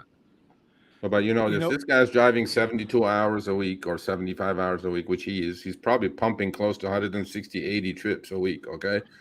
Now he's taking both quests in. Okay. He's taking the 160 to $80 of the dollar credit. So, look, the more you drive, if you're a power driver, all power to you. Go rent the car. Obviously, you're not going to, mess your own car up. But not everybody can do that. Not everybody can drive 75, 72 hours a week. I mean, I've done that when I was first started, and I go after 2 weeks, my back gave out, my brain gave out, everything gave out. So I'm like, it's not for everybody, people. Don't get all pumped up. It ain't easy to drive 72 hours every week after week after week. All right, so Jesus, who is out of Phoenix, I believe, he's in Jeff's market. Which Jeff, I don't know if you're watching, Jeff. Jeff, we miss you, Jeff. Ron, I don't know where you went, Ron. We miss you, Ron. These guys, I tell you. But Jesus is back, and he says he's renting the Tesla now. He's paying $456 a week. Okay. His charging cost is 5 cents a mile if he charged during all peak times. Okay. So I guess he broke it down per mile for his charge cost. Well, as Steven knows, our gas prices went under $4 first time in a long time. I know, right? It's insane. So I'm All like, of a hey, sudden I man, get my wonderful. car and the Yeah, gas like, prices those are just plummet. What kind of world is this? It's clown world. Yeah, exactly. $2.30 something cents here. Oh, man. How long has it been? Yeah, how long has it been since we've seen Plus with under upside, I $4 have a gas station that's giving me 60 cents return on a gallon. There you go. So it's crazy. No, but you know what? The 55-cent fuel surcharge is going away shortly. So you guys know. Is it? Yes, it is. Well, you guys know way. Lyft is already gone. Lyft is Lyft already has been well. gone now a Lyft in couple California months. is gone. And then the dollar EV credit is up in the air. So we got 2 weeks to figure out if the dollar EV credit is going to continue or not. Okay. Are you mean with Lyft? No, with Uber. I mean with No, Uber. with With Yeah. Uber. Wait, are you saying the 56 cents on taxes is going away? No, 55-cent fuel surcharge. Oh, okay. Yeah. So- You're getting that. You shouldn't be getting that. Steve. Yeah, But yeah, You're I'm- getting it. I mean, I don't know. You have an EV and you're getting fuel surcharge credit. I don't know how that works. All right, so EV Ubers is saying it's been extended to July 2023. I'm not sure what he's referencing Not that I know there. of. Not that I know of. Yeah, Incentive on EVs. In 2 weeks we'll find out because even Jesus is saying it EV expires Ubers. If I don't know October. it, you don't know it. I guarantee. Yeah, I was gonna say By the way, EV Ubers. Sergio, he knows people. You know what I mean? yeah, He you know what knows I mean. Yeah. people. He knows Okay, people. can I tell you guys a funny story before I take off? Hell yeah, one time. Bring it on. Okay, so here's the deal. So, this is public now, so it's all good. So a couple of weeks ago, okay, the way I figured out all these glitches in these apps, right? I was just like messing around with the app. It's not going to blow up. I'll just uninstall and do it again. I'm like, I can't mess it up. You know what I'm saying? So I'll just go, my past trips. I'm looking at my past trips. So I'm like, July. I went all the way back to July. I'm looking at a RideShare trip. So I go, this is odd. So what did they do? Well, some coder at Uber was running a simulation. And he converted all the way back to January, all my trips to upfront fares. Okay. Now, on top of that, it showed me the mile and minute rates. Before we got upfront fare, it was miles and minutes. Right. And on the bottom, on little tiny print, it says upfront fare. So I'm going like, I wonder if it's just one little trip. So I go back trip after trip.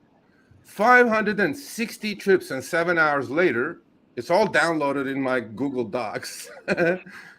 So I do a spreadsheet. And then what they did, they ran a simulation, and the coder left all the numbers, converted everything to what that trip would have been with upfront fares today. Okay. Oh, yeah. I thought you said this was a funny story. It is a funny story. It's a very funny story. So on last Tuesday we talked about it. Funny. We just said, hey, there's a glitch, everybody. So everybody is checking on their phones. Oh, one guy says I have it. One guy says I don't have it. But so they created this mess for themselves and left all the upfront fares, the simulation on my app. So what do? I go run a spreadsheet, and upfront fares for those 539 trips would have paid me 2.4% less. So it's a rate cut, people. Upfront fares is a rate cut. Yeah, it's a rate cut. Okay. Yeah. So 2.4% less, right? So literally, we talk about it on the show. 4 hours later, I go check my app. It's gone. So everybody's texting me, Sergio, where did it go? I don't have it. I go, I don't know. Oh, now I get it. Yeah, you're right. Okay, you're now, right. okay, the funny story doesn't end there. Okay. So the next day, I get an email, and, from Harry. Uh-oh. Harry goes, Sergio, check this email, FYI. I'm like, what is it? I go, I don't know. They go, well, this is from Uber. I go, oh, wonderful. What does it say? What's it say? So this is the gist of the letter. Okay, look at this letter. It goes, Sergio misunderstood that glitch. That was not a glitch. I'm going like, okay. What was it then? So you got caught with your pants down, and now you're just kind of, and 4 hours after I talk about it, you take it away? I'm like, why did you leave it there if it was not a glitch? And then it says in the email, that was just an exercise we ran. And it goes, the exercise was not meant to show that what that trip would have been worth under upfront fares today. I'm like, then I responded and saying, I go, what was the purpose of the exercise? To show that we're going to make less money? I was like, what was the purpose of the exercise? Exactly. And then after a couple of back and forths, please go check my article today. The spreadsheets are in my article. It came out today. So kudos to Harry. Harry did not stop me from putting the article out. Okay. And upfront fares is a rate cut, people. So Yeah. Okay? I'll link it up. I'll link the article up into the video after we've done. Yeah, but Really? so the funny part of the story is this: Big Brother is watching, but we're watching the Big Brother, baby. That's what we're doing. Right. It ain't gonna be easy going forward. You know what I mean? What a big boo-boo. Huge. Ooh. You know, and That guy's it's getting funny. fired. Yeah, you ain't lying. Oh, But yeah. it's funny though, because you get people like in my comments. I'm sure you get them in yours. All the channels get them, right? Everybody's channel gets it. Like half of the drivers are loving upfront pricing, and the other half of the drivers are hating upfront pricing. No, see, that's where I disagree with you. half of the drivers are loving the exchange they made to make less money in order to see the destination. Yes, I agree. That's what they're liking. 100%. But they don't know. Whoa, The other half of the drivers, they know about the rate cut. Are hating it because they're looking at it. Shit, I'm making less money. That's what. But I get quite a few people. They've been in the live stream with us too, and on some videos where they're saying they're making more money with upfront pricing. And I understand what you're saying, right? But here's the caveat. I think that maybe Sergio, if you want to go through the 589 trips again, I don't know if you want to do that. Limit the distance on the trip. I did. And you were still down. You got me. I'm thinking, bro. I picked a month. I picked a week that I did 52 trips. Out of the 52, 47 were shorties because I was doing my little DF shit. You know, surge after surge after surge, right? All right. Guess what? That week, I still got paid 1.2% less. Wow. I did that too, Vinny. I was ahead of that one. I was like, well, I listen, Serge, there's a reason why I've enjoyed you all these years, right? And no, people, we do not take warm showers together or walk down a moonlit beach. He lives in California. I live in Florida. That's right. 2 different worlds, my friends. Yeah. But he's always been good with the numbers. He's a numbers guy. He's I'm looking for that article. Yeah, I'll look for the article. The headline says, "Is upfront fares another rate cut?" Boom, right there. Suck it, Uber. Well, I don't think they're watching us, but you might have brought them over here today. I don't know, sir. No. But they're definitely watching. Yeah. So, like, I'm waiting for an email after yesterday's show when the Lyft is going bankrupt. I think you forget, Vinny, like, channels that are actually talking seriously about numbers and their experience are going to get way more attention by these people than the ones that are just sitting there complaining about everything. So yeah, they're definitely quite a bit, but what's the point of complaining? I mean, at the end of the day, that's it. Yeah, as it says below, positive vibes only. We're here to help. That's it. That's you have to live with the changes. If your channel is actually analyzing these things and saying what the best way is to deal with them, of course they want to see what you're thinking and what you're planning is to get around their system. This ain't the first time we got letters from Uber, by the way. So.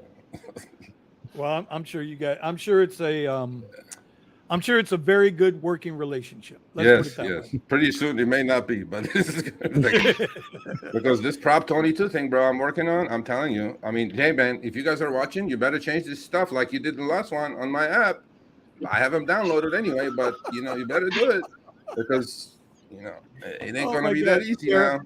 Kiara, I'm sorry I didn't get the soundboard. I didn't get to this. It's just been a very rough week for me. Next week I'll try to have the soundboard up. Or maybe that'll be the thing for the new year. I'll put a soundboard in here. So, Kiara, call Uber support right now and tell them, hey, man, why isn't my first page matching my second page? That's legit. Now, I've got a guy. I don't know if anybody else has experienced this yet. I haven't seen it yet. He's taking the upfront rides, right? Drives the same platforms as I do. And they're showing him one price. But when the ride ends, he's seeing a different price. No. Also, yeah. And it ain't more. And it ain't more, right? And I'm trying to get him to take screenshots, but he's like Eddie's age. He's up there, bro. He's way over our age. Got better hair. Eddie, yeah.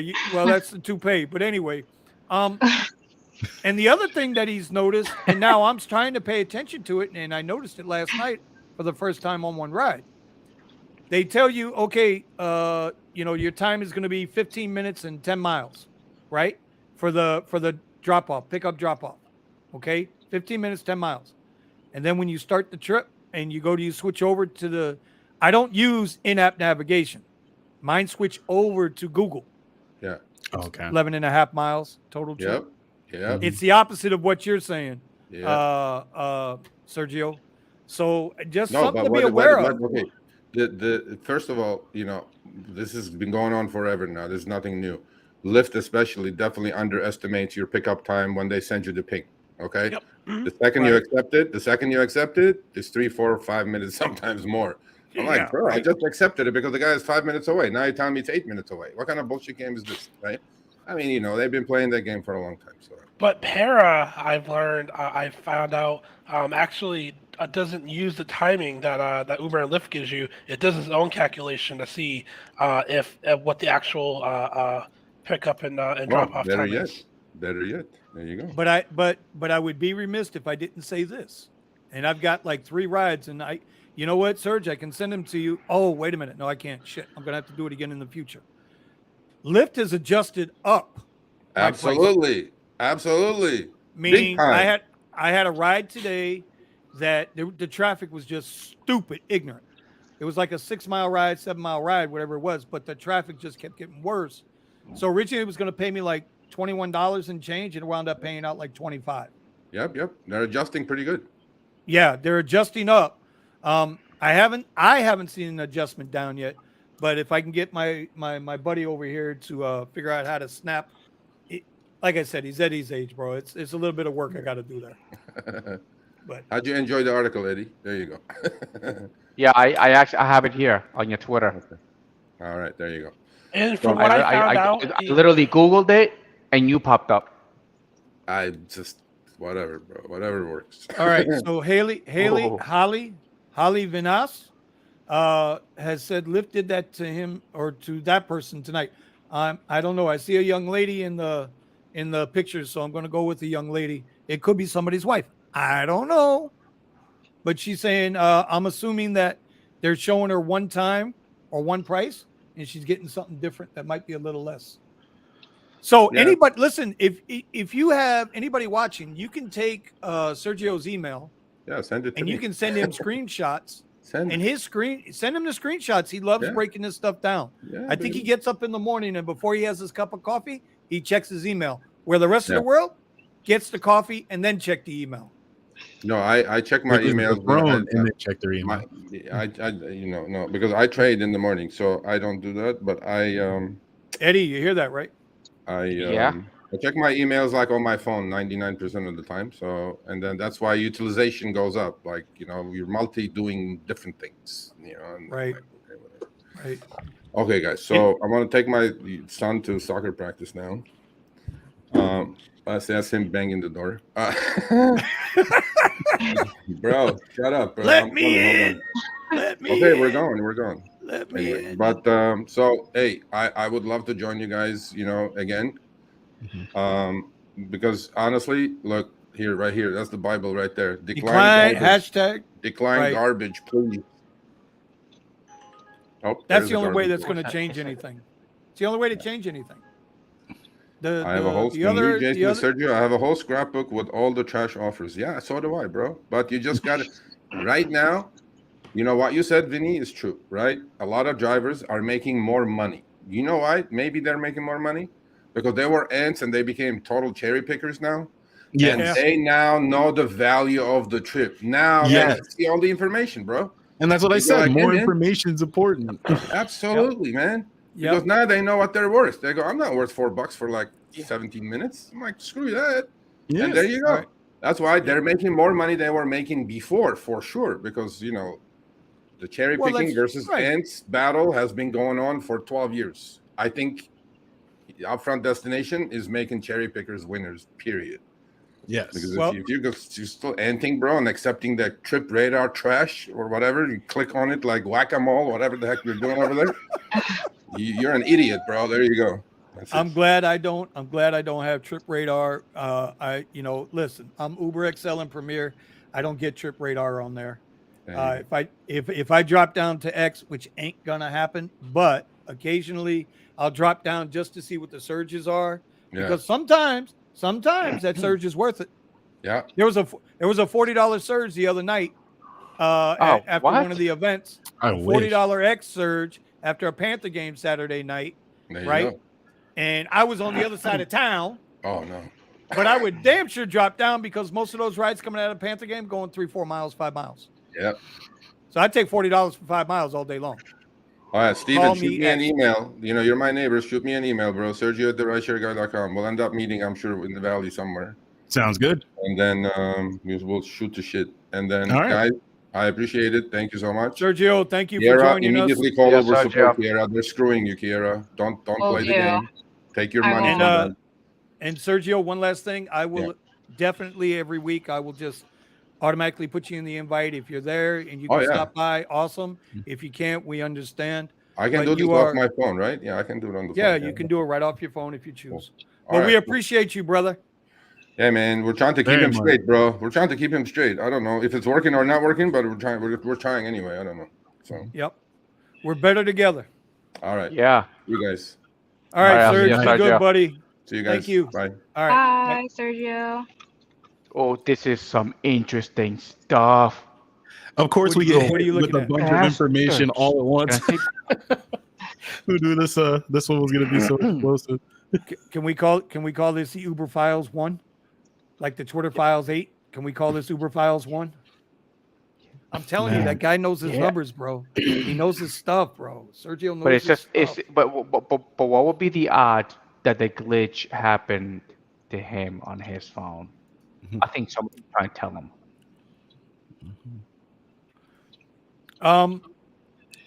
I don't think because that would be like shadow banning. That means that they would have to have a specific code written to go to his phone specifically versus as a general whole. And they got millions of drivers, bro. Millions of drivers. So Haley is saying that the request changes once she accepts. So the mileage is changing for her too. So anybody, you got to keep your eye on that with Lyft. I don't know if it's doing it on Uber. I did get two Uber requests yesterday. So I'm like, okay, finally, Uber remembers I am a driver. So you got to keep an eye on that. What happened to Jeff? And I see Bria. Jeff, Kiara, is Bria okay over there? Yeah, she's right next to me. She's all right. We're actually parked next to each other. Okay, all right. Well, I mean, so what did Brie wanted to know? Yeah, bring her back on. Bring her on yours. You guys can split the phone or whatever. Hold on. All right, let me see. I'll go give her a knock. Oh well, no. If she's going to sleep, I get it. Oh, I don't know. I didn't think we were gonna sleep here. We're at Walmart. Oh, I was gonna take her to a nicer spot, a little bit more swanky. So Brandon, I got a question for you, sir. Yo. You're back on. You're back in the Tesla. You got your truck out on Turo. Yep. Right. You're making Eddie jealous. And yeah. And did you? If was that you that sent the picture of the surges of Lyft, or was that what Brandon sent you? Brandon didn't send me anything. What are we talking Somebody about? sent me like a $40 surge or a $30-something surge from like Lyft and be like, hey, look at that what was Brandon Ron. sent. That was Ron. Yep. Bastard. Yeah, I don't. Don't send me that stuff. Surge in Chicago is capped at 25. Bro, I've seen surges here. I've seen Uber surges here at 60. That's the most I've ever seen. Is no. Uber isn't capping their surge, but I'm talking about Lyft specifically. I've seen $50 surges on Lyft. I've gotten $50. When was the last time you saw something higher than 30? Last time I saw something higher than 30 on Lyft? Yeah. Probably about 3 months. Well, yeah, exactly. Yeah, probably about 3 months. Every now and then it'll pop up at the airport, but now that people are running back in, you know, they're working again. And I want to get to this question, Lamont. I don't know if he's still on the channel or not, but he asked this question earlier. But when the airports weren't filled, right, there weren't a lot of drivers sitting there. Man, the airport would go $30, $40, $50. Right. And we could scoop it up from the highway. You know, now Lyft, you can't do a drive-by anymore. You got to be in the queue to get the Lyft bonus if you're working and if you leave before, you lose the bonus. You lose the bonus. And yeah, they did what Uber's doing now. I hate I don't know about you guys. I don't know if you like the cloud system that they have when it comes to bonuses, but then you take that and compare it to like the airport where they have clear lines where you're able to sit in order to be inside the queue for the airports. So they understand the concept of making clear lines for where you should be located in order to get this or that, but they won't do that on the bonuses, it seems, the bonus zones. I like the cloud system. And I'll tell you why, because it'll show $2 at the edge of that, you know, it'll show like you'll have the cloud and I'll have $2 in the middle. And as soon as I touch the edge of the cloud, I got the bonus. Now, the closer I drive to where the $2 is showing, my bonus goes up. 250, 275. My problem with Vinny, the cloud is, okay, I'll get into the range of the cloud, and then it'll just keep dropping down. It's like a knife slicing through it.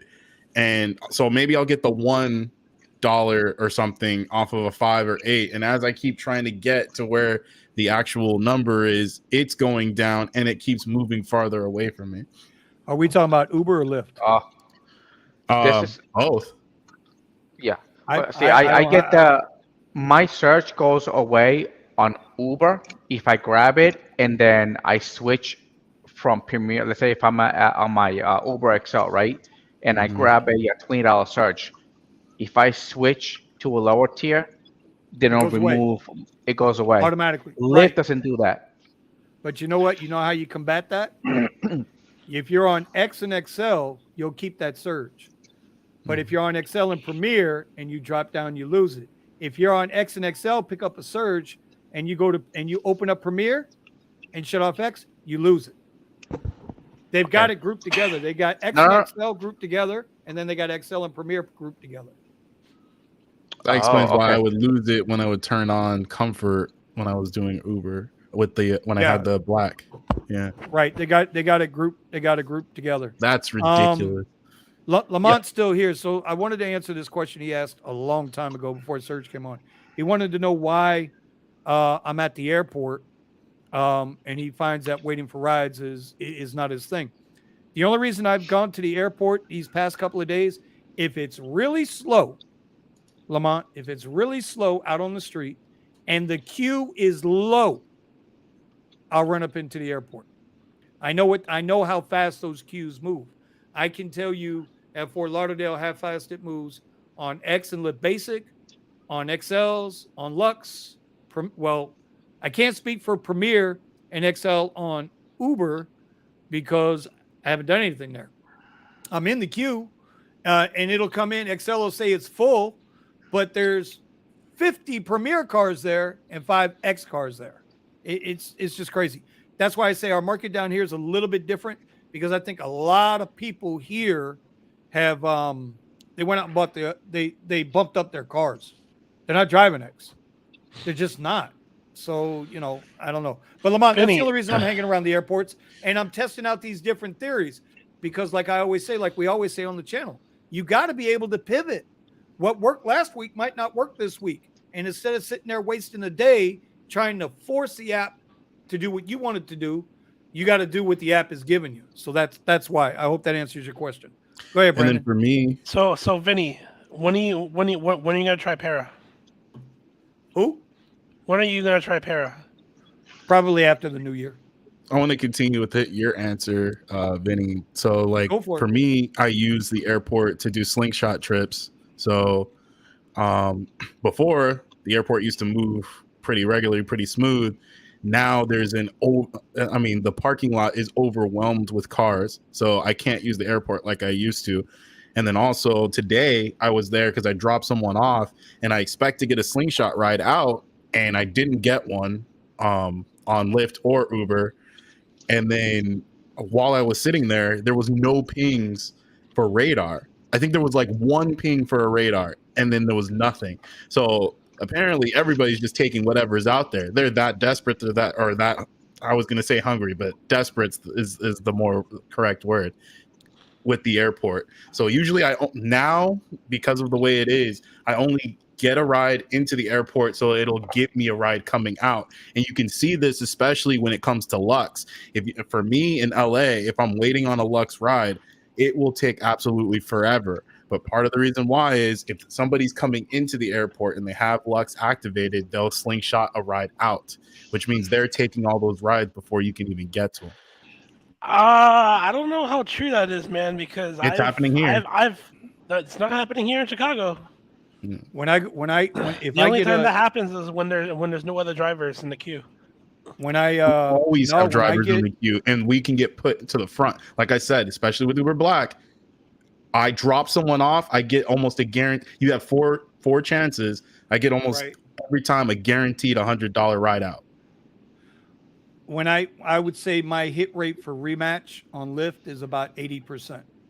So if I'm dropping off, 80% of the time I'm going to get a rematch right back out. Yes. So I don't mind taking them but remember, guys, I told you too, my airports are I got Fort Lauderdale, which is 20 something miles from my house, right? I got West Palm Beach, which is 40 something miles from my house. And I got MIA, which is 27 miles from my house. So those are good rides, as far as the distance and time is concerned. So yeah, slingshot rematch. It's awesome. Question: Holly Venus. Holly Vance, yeah. She says, "Is it a good thing to keep UberX and Uber XL selected at the same time?" Eddie, you want to take that question? UberX, if there's a search going on, it's just all depending on your car and how you're doing things. But for me, with the Tesla, if there was a search going on, there's a strategy that I call the harvesting. So basically, I would leave my car in my highest tier, which would be Premier, right? And then I will go through the harvesting, and then I will switch from Premier, and I will start turning everything on, little by little until I get one. But I will stay near the biggest search. So that will be the only time where, like Vinny was saying earlier, when I will take my truck, my XL truck, and I will go down to an X, is when if there's a search going on, and any cheap ass ride would just make it worth it. Right. But yeah, I would definitely use it if because the odds of you getting something with a higher tier are you're not gonna get something fast. But if you want to get something fast and get the search because you don't know how long the search is gonna last, then yeah, go down to the X. All right, I would agree. If you're in a busy area, or if it's like a Friday, Saturday night, or a concert, I would have on XL. If you're not catching anything off the XLs and you see some surge that's pretty high, drop down, get the surge, get the ride, and play it by how busy you are, which is going to bring us into another question. Frazier Franchise asks, is it better to go to an airport or a high traffic area? Oof. I prefer the high traffic area because of upfront pricing. How do you guys think? I think it depends. If the airport was working like it normally does, where you can get slingshot rides, I would consistently take a ride out. And I've had it where I dropped off somebody like an hour and a half away, and it gave me a ride in that area all the way back to LAX, which gave me another slingshot out. So it really just depends. I prefer high traffic areas if I know the airport queue is going to be extremely full, because you can see how many cars are waiting in front of you. And I mean, you can look at the lot. Not only that, there's so many cars that they're parked along the streets leading to the airport and somehow still inside the queue. So at that point, the airport's worthless. It's going to take forever to get a ride. You see a bunch of clicks hanging out, talking and do whatever. Going to an area where there's a lot of traffic, like for example, for us, since we're in Los Angeles, I go to West Hollywood toward the end of the night, especially on weekends. I'll go to Santa Monica, though you gotta kind of have to be careful around the beach end, because I've had people bring sand into my car. And then of course LA, you can pick up good business rides and good Uber Black rides in LA. So. Okay, Brandon, what do you think about that? High traffic areas or airport? For me, it's always high traffic areas. But again, my situation is different than anyone else's. I'm in a high traffic area. Like right now, I'm in a high traffic area, and But anytime I've gone to the airport and I would wait for a ride, like the only time I would do that is if like I'm really tired and I want to take a nap, because it takes about 2 hours to get a ride from O'Hare. And I don't know how bad it is in other airports, but there is a good number of people like that's all they do is airport runs, and they'll sleep in the lot. Yep. Damn, Well, okay. and it's funny. Too. You'll see. I'll look at the airport queue at 3:00 in the morning, and there's like 60 drivers, but there's no flights. Right. Like, what the fuck are you doing? Exactly. Well, you know what? It's two-pronged, because if they're sitting there, that means where you're at, you should be getting some business. And Blaze DeSouza, that's exactly the whole point. You got to be able to pivot. He says each day is a new day, man. You got to have awareness of what events are happening that day and, readjust based off the flow of traffic. 100%. It's 100%. My airport today, arrivals was bad. I mean, getting into the airport, there was actually traffic getting into the airport. But it was because of arrivals. Departures, people departing, it was easy, but you had to deal with the traffic. So waiting there, it was just not for me. I would just pick up clients and drop them off. But if it was picking up at the airport, I'd never bothered. No, and the one good thing about where Fort Lauderdale is, and I've noticed over the last year, Fort Lauderdale is a little more busy than say like a South Beach. I'm talking about on a daily basis, right? For me, it's been okay up in Fort Lauderdale. If I drop off at the airport and I look at the queue and I see the queue's stuffed, I'm just going to go right back downtown. It's like 4 miles away. We'll go right back downtown and grab another ride and do it that way. So yeah, you got to be able to pivot. Eddie, J777. Eddie, did you ever get paid for the zero emission incentive for all those rides you did in the Tesla?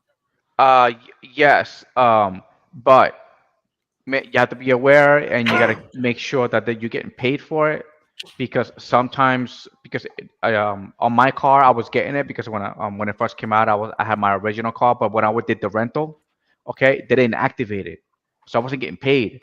I had to call them up and be like, hey, I'm not getting the dollar, and I went a couple of months without getting that incentive. But yeah, I was getting it, but in a couple of occasions I had to call them up and be like, hey, you got to pay me. You haven't, but I didn't get paid any back emission incentives that they forgot to pay me. So, wow. Yeah.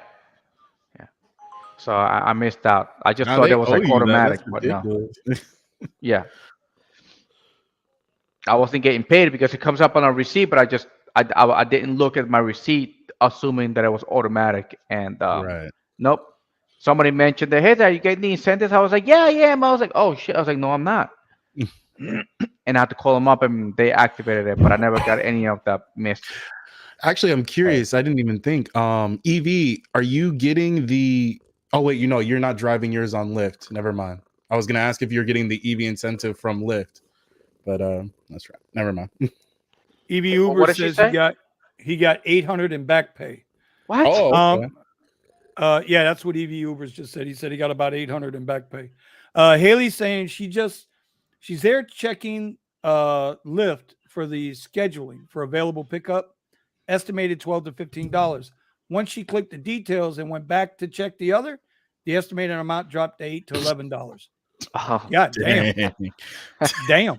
Okay, that's a big difference. Damn. Alrighty then. Yeah. Wow.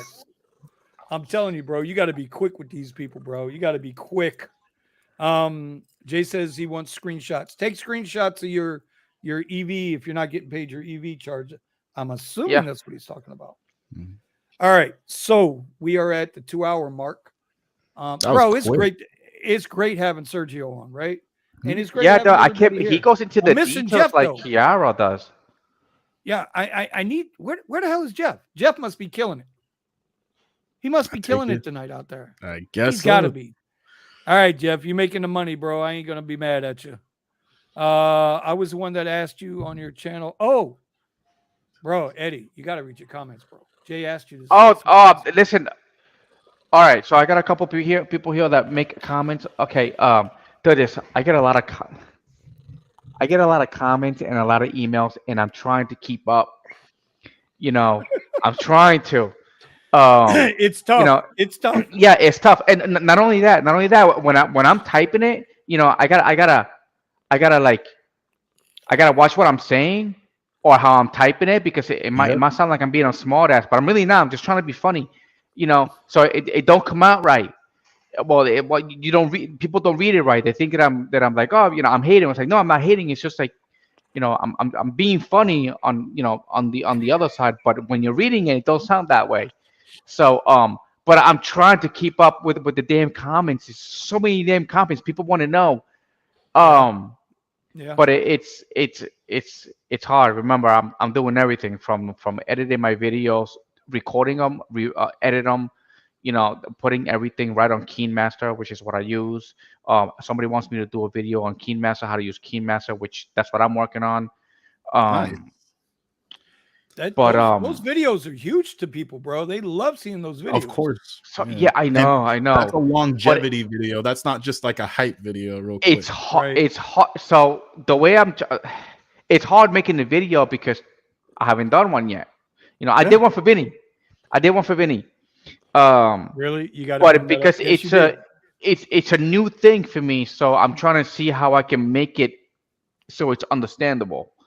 Oh, and by the way, put it in your list. Make a video talking about how you make your thumbnails. Yeah, correct. So I was gonna see like how I could explain it, how I do it, how I'm doing it every day. My 80 hours came down a lot. I'm only working about 8 to 10 hours a day. Maybe. That's why my pay is a little it's a little low during the week, and then like Thursday, Friday, Saturday, and Sunday it kind of picks up a little bit. I'm very close to my 2,000, but remember it's for me right now it's slow season. It kind of dies down. I'm still killing it this year though. With Gridwise. So last year I made I was very close. I was like 99. I'm over. Nice. Yeah, I'm over this year. And I'm still not done with the year. So I'm over 100 this year. With just Uber and Lyft. Not the additional income that I make on the side. So the next question is, Vinny, have you found out if you're able to drive for Lyft, Uber in Arizona? I can tell you right now, I will not be able to drive for Uber in Arizona. I know that for a fact. Because what I would have to do is I would have to clear into the state. Now, granted, it's a 3-day trip to take my ass out there to Phoenix, right? And by that time, they might be able to switch me over. And then when I'm leaving Arizona, then I can push back to Florida and switch it back to Florida. You're going to drive all the way over there? Yeah, how the hell else am I going to get? Bro, I'm not renting no damn Bentley like you. Dude, I'm telling you, our plan is solid. Our plan is solid. It ain't that goddamn solid. My money ain't that solid. Jeez. This man. Just do it. I'll Tesla over there. That's okay. We could talk about that later. Okay, we can talk about that another time. But Jay, to answer your question, and I think I mentioned this on the channel before. I had a client I had to go to Cleveland with, and I have my Lyft app on. My Lyft isn't limited to the state. Now, this is 2-3 years ago, but my whole drive all the way up to Cleveland, I was getting requests in every state all the way up. So, Frazier, I appreciate you, brother. You do not have to do that. Now I got a Cash App. Steven, the $25. God damn it. What am I? Your Venmo pay? What am I? Your bank now? Bank, yeah. Christ. Well, my other bank got hacked, so. Oh, great. No, great. It's not me, IRS 87. Jay's got a good idea, Vinny. Jay's got a good idea. Now, Jay, I didn't think about that. I could, but will they let me rent with a Florida license? Yeah. In Arizona. I had a Florida license until a month ago. I pay for value, Mike. I appreciate you, brother. Frazier, Mr. Andrew, I appreciate you. See, I didn't forget, Steve. I didn't forget. Yeah, you got it. I didn't forget. Yeah. Oh, she could rent. Well, now that could open up a whole nother ball game. Does it matter which state you're coming from? Yeah, but do I want to drive a Tesla for Super Bowl? Hell yeah. Why? Explain that to me. Oh, well, I don't know. Y'all drive your normie cars, and I'll drive the Bentley. And then when Jay goes down to pick up the people in this golf cart, and he shows that you can drive all picked up in all these normie cars are gonna be picked up in a Bentley. They're gonna all choose the Bentley, and then I'm gonna make more money. Someone calls my Tesla Model Y a normie car is the day I sell it. Okay, Jay, I have an answer to your question. You can't drive in Vegas, anywhere in Nevada. with if you have an out-of-state license. You cannot drive. Yeah. Okay. Yeah. That's because Nevada has a law. Every one of their Uber drivers in Vegas has to get a special permit before they can drive Uber or Lyft. I think it's like $100 or $200 a year they got to pay. But what about the state we're going to actually be in? Well, I'm going to be in Arizona. Where are you going to be? Okay, so I ain't coming to California, bro. I'm not going to California, bro. Aren't we all going to Phoenix? I'm going, bro. I'm 100%. driving. Listen, I'm hopping in Bumblebee, and me and Bumblebee, we're gonna vlog it, jog it, go live on it, all the way out to Phoenix. And when I pull up at Jeff's house and the dog is sitting out there, I'm gonna be like, "All right, y'all, I'll be at the Hyatt." Wait, so in Arizona, we will not, or we will be able to drive. I want to. No, Jay's asking me if I found out yet. I haven't. Oh, you okay. So if you want to drive in another state, call them. It's call them 3 days ahead of time. You're like, hey, Good night, I want to drive in a state, and then they'll run a background check for that state, and in 2 to 3 days, that background check will clear. And by the time you get there, you're good. Saying. But that's what I'm saying, Brandon. When I drove to Cleveland and Atlanta, Lyft, I had no problems getting requests. Didn't do anything. Do anything special? Didn't have to do anything. Turned it on? I just drove. Yeah, I rode with the app on all the way up. Got in Broadmoor, Broadview, which is a part of Cleveland. Did you shut it off once you got there? Of course. And then you turned it back on and you were still getting requests? Yeah. Okay. But see, that's like here too, right? So on the East Coast, any of my Florida people will know this.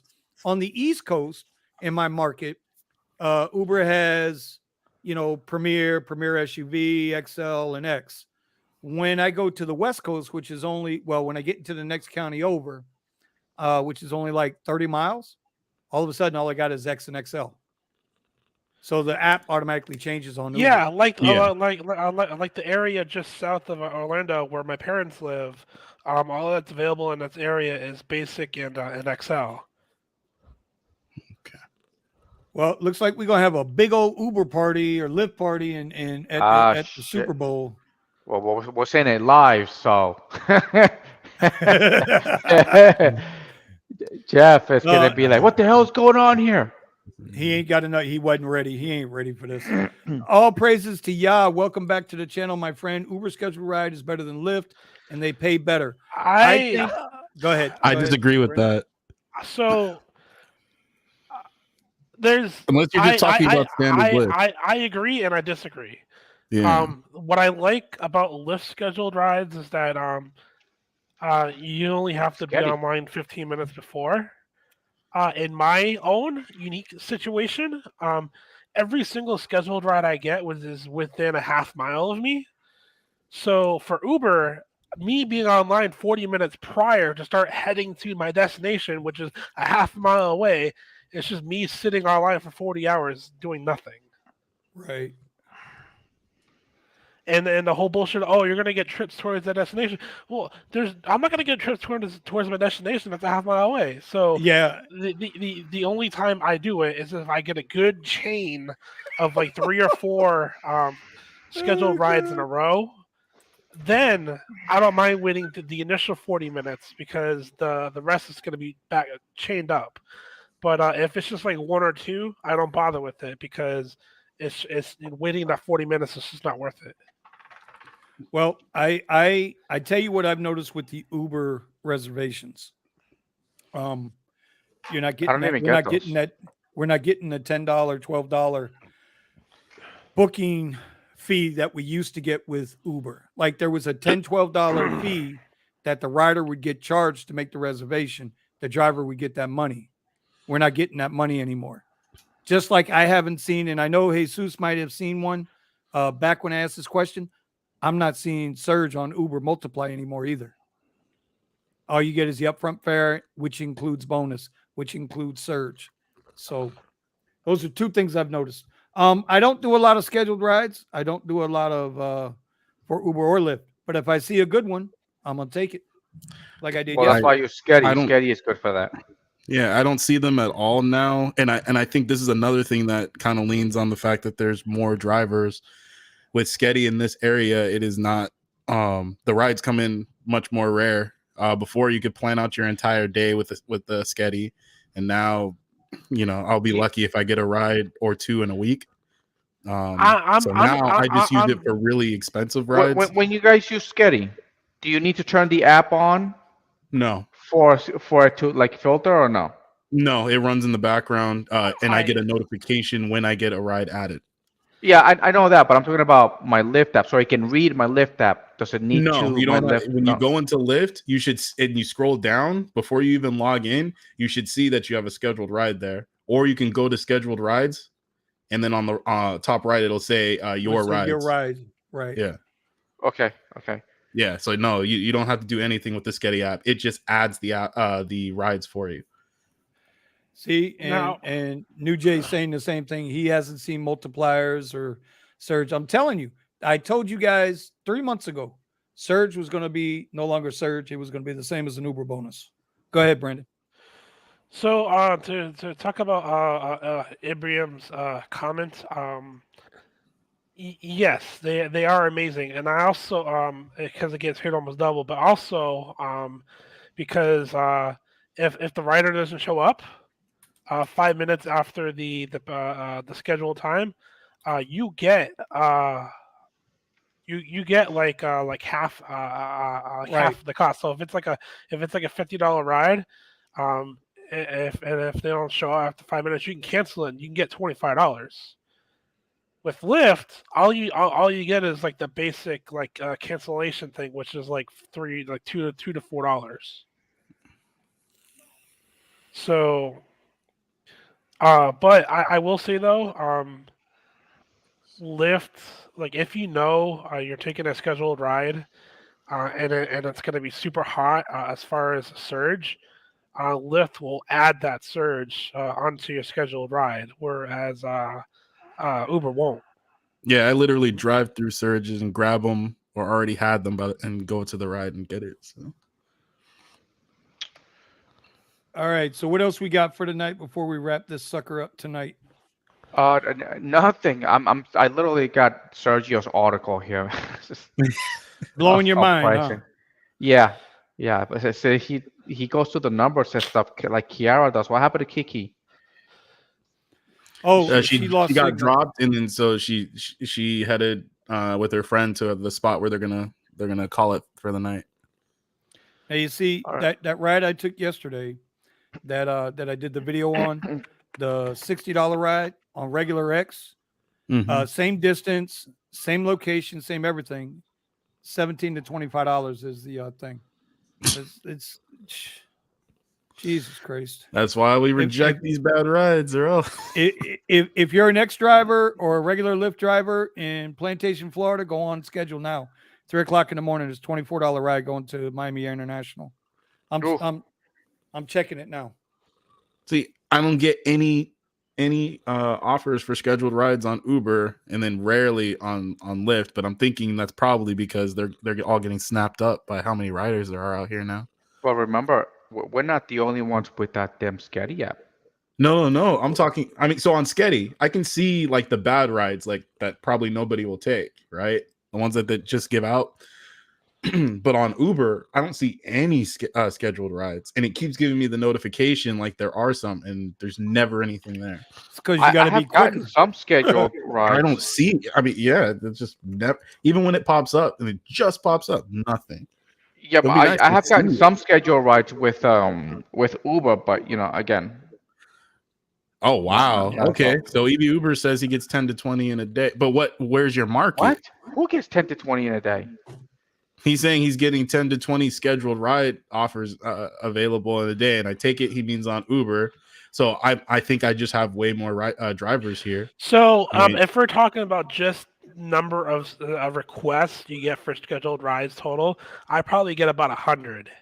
But 80 of them, but 80 to 90 of them are about 95 of them are UberX. So I only take comfort. So and the reason why no one's taking them is because we all know where like an airport trip in the morning, the schedule ride for UberX is only $28. But if you just wait until the morning and get picked and pick up a regular ride, they pay $32 to $36. Yeah. At least on UberX. Oh, so it's not even worth it to take scheduled UberX rides unless it's like a short trip. Yeah. But those are very few and far between. But that's what I'm saying. My list, there's nothing ever there. So this is what I got. I've been experimenting with my little trick that I use with my gasoline, and I recorded the whole entire thing.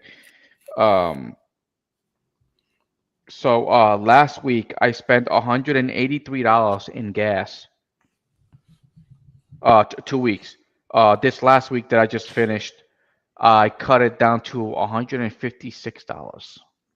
Nice. Working the same amount of time. See, so, and that so was I the original extended my gas.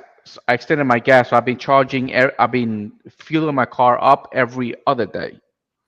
But see, that's part of what I was asking when we opened the show this morning. Compared to every day that I was fueling up.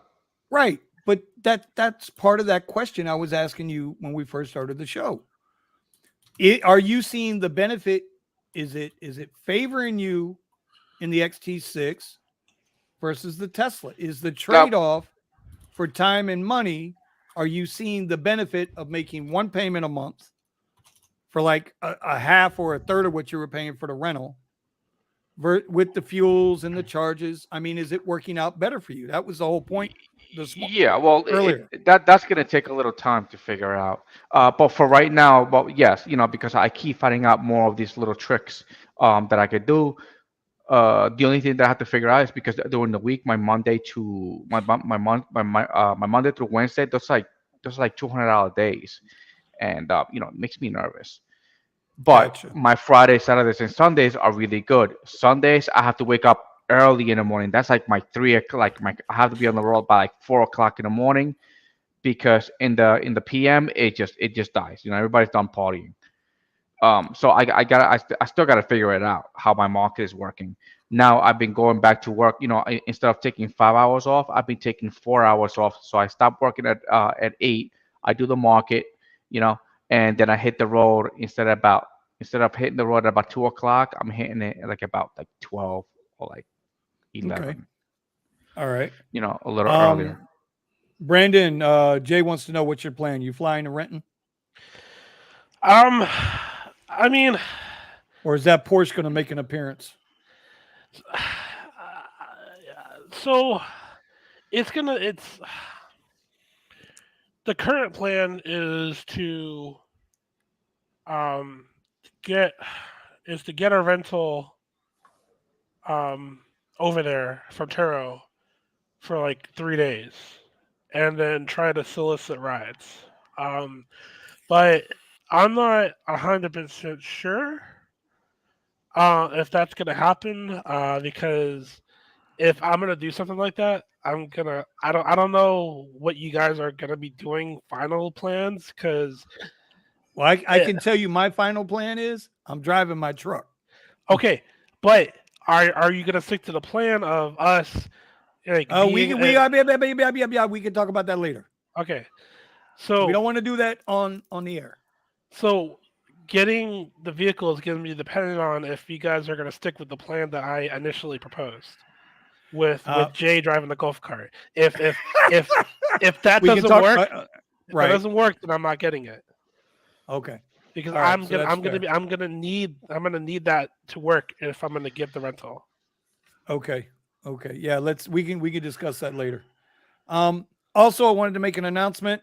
I got to talk with the group after we end this chat, but more than likely in January, there will be a Discord channel available under the RideShare Garage. We got to work out a few things. The creator and I are going to punch each other in the face in about 10 minutes. and then we're going to get that all squared away. So if you guys are going to be interested in that, listen, I would really appreciate if everybody would hit the like button below, subscribe to my channel, but not only my channel, subscribe to everybody's channel in the group, because we're all making videos about different topics and things of that nature. And like I said, sometime in January, there's going to be a Discord channel available. But first I got to chase Brandon around with a machete, and then we're going to go from there. All right, guys, let's get some final tips out. We're at 2 hours, and this is the longest live stream we've had, so we need to wrap this up. Oh, so who's going to start? It's going to start me? He's the first man in the box. Dead air is no good. All right, so I'll go first. Go for it, because I totally got me Download Para. Download Para. Download Para. Up until I downloaded Para, was doing nothing but Lux and Lux Black. I was only making $100 to $200 a day. I am like, man, this is the slow season. I'm in trouble. I'm gonna have to go back and work my full-time job again. But now, I'm good. I'm making no less than $2,000 a week. Last week I made about $2,800. So, that's damn good I'm money. Good.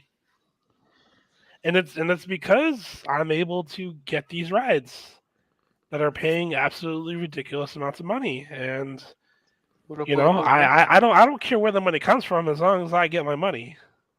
Right. EV Ubers. If you go to Brandon's channel, the Chicago Lux Driver, he did a whole video on how to set up the Para app and the parameters and stuff. So make sure you go check out his channel and check out that video. All right. Yeah, and Jay, man, I don't know. I've been thinking about it, just working the nights, but I usually spend some time with the daughter, which that was one of the plans to be able to give us some more time. But I don't know. I got on to the see weekend? It gets. Yeah, working the weekends on the overnight. Oh my God! Okay. There are no times available for Amazon Fresh deliveries. This is the first time I've ever seen this. Bro, now, people are hurting. They're taking whatever they can get. But no. Like I'm trying to order more groceries on Amazon Fresh, and they're saying there's no more delivery windows available. Yeah. Well, they did just fire like 10,000 people. I know everybody's firing I've not everybody. seen this before. Shit. All right, Eddie, what's your tip, buddy? All right. And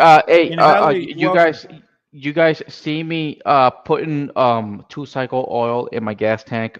Don't do it. Okay. I done it for a long time and I never had any negative effects on it. But again, it's me. That's my car, so I gotta suffer the consequences if something happens. But it's an experimental thing that I've been doing. The reason is because I've been doing it for a long time, and I know that the conditioner that you put on your gas tank to clean the valves, whatever, and all that stuff are almost the same ingredients as 2-cycle oil or diesel fuel. So that's why I do it, and that's why I've been able to reduce my cost. About $30. Because I have to include how much 2-cycle engine oil I use. So it costs me about like 20-something bucks of 2-cycle to increase my mileage. So, but it's just something that I do now. Don't do it. Don't do it. No bueno. You're gonna blame it on me, and then I'm gonna say it's Vinny's fault. That's okay. Big shoulders here, bro. I can handle it. All right. Stevie Wonder, what do you got, buddy? You should keep track. Take some time to really understand your mileage and keep track. Sorry, my cat's climbing all over me. So I was gonna say something, but I don't want. He was passing out, and I was like, "What's wrong with him?" I don't want any problems from YouTube. I was about to say this. That's probably the only you get over there, bro. He was getting seizures yeah. So use the apps. This is very important to keep track of your miles because you're gonna get that extra 50 some odd cents, when it comes to your taxes, and being able to write off as much as possible is going to be extremely important coming up here in a few months. So use an app like Gridwise. There's a few other ones I don't know the names of. I only use QuickBooks. That's fine. There's paid ones, there's non-paid ones that keep track just based off of the GPS, so you can do that. And then I was going to say also, Power works very well, but there's also Maestro, and Maestro will give you what's that? Oh yeah, and grid-wise. So Maestro will give you the same features as Para. Me and Brandon have been noticing some discrepancies when it comes to the miles and the rate that it's giving you based off of miles. But in most of my testing, when I take screenshots and run both applications, they're giving you the same information. Where you really benefit with Maestro is it will shut off the other app for you when you accept a ride. So just something to think about. I haven't made the video on that yet. I'm working on it, but there you go. All right. New Jay. Wait, hold on. New Jay. Yeah, I know. In the beginning, yeah, for me it sucked too. It wasn't recording, and I called them up and I bitched like crazy. I was like, dude, like you gotta fix this stuff. And they did fix it for me. They gave me an update. It wasn't recording my Uber. For some reason, it's always Uber. It's never Lyft. Yeah, I still have that. But they sent me an email and they said they were fixing it, and they actually fixed it. But I was putting my income in there manually until they fixed it. I was going to say, I'm not using the paid portion of that. I'm just using the part that keeps track of the miles. Just so you know, New Jay. Yeah, and Gridwise after 2 weeks is still syncing my Lyft account. 2 weeks. 2 weeks, Eddie. It's all your fault, bro. It's all your fault, Eddie. It's all your fault, bro. Those are your peeps. You got to help us. All right. All right. And my tip for the week is always going to be to pivot. Always pivot. Every day is not going to be the same day. But here's the biggest tip of the week. I want you guys to have a Merry Christmas. Happy Hanukkah. Enjoy your holidays. If you're going to drive, like I'll be driving Friday, Saturday, Sunday. Because I have clients both Saturday and Sunday, so I have to be in town. But if you're going to be out there, bro, put on some damn Christmas music in the car. Be surprised how much people appreciate a little Jingle Bells, a little Here Comes Santa. I know it sounds crazy, but watch those tips fly. Yeah, that's my tip for the week. We'll be back. Jacket. We'll be back next Wednesday night, 9:00 Eastern, 6:00 on the West Coast. Please go check out everybody's channel. Please check out everybody's channel because we all talk about something a little different from each other, and we come together on this day. All right, y'all. It's that time. Yeah. It's that time. 2 hours, 32 minutes. God damn, that's a long time. Looking at Brandon eating the pizza. He's about to get another pizza in there in about 10 minutes. I know it's coming. All right, y'all. Let's sign off. See y'all next time. Thank you. Appreciate you. And stay safe out there.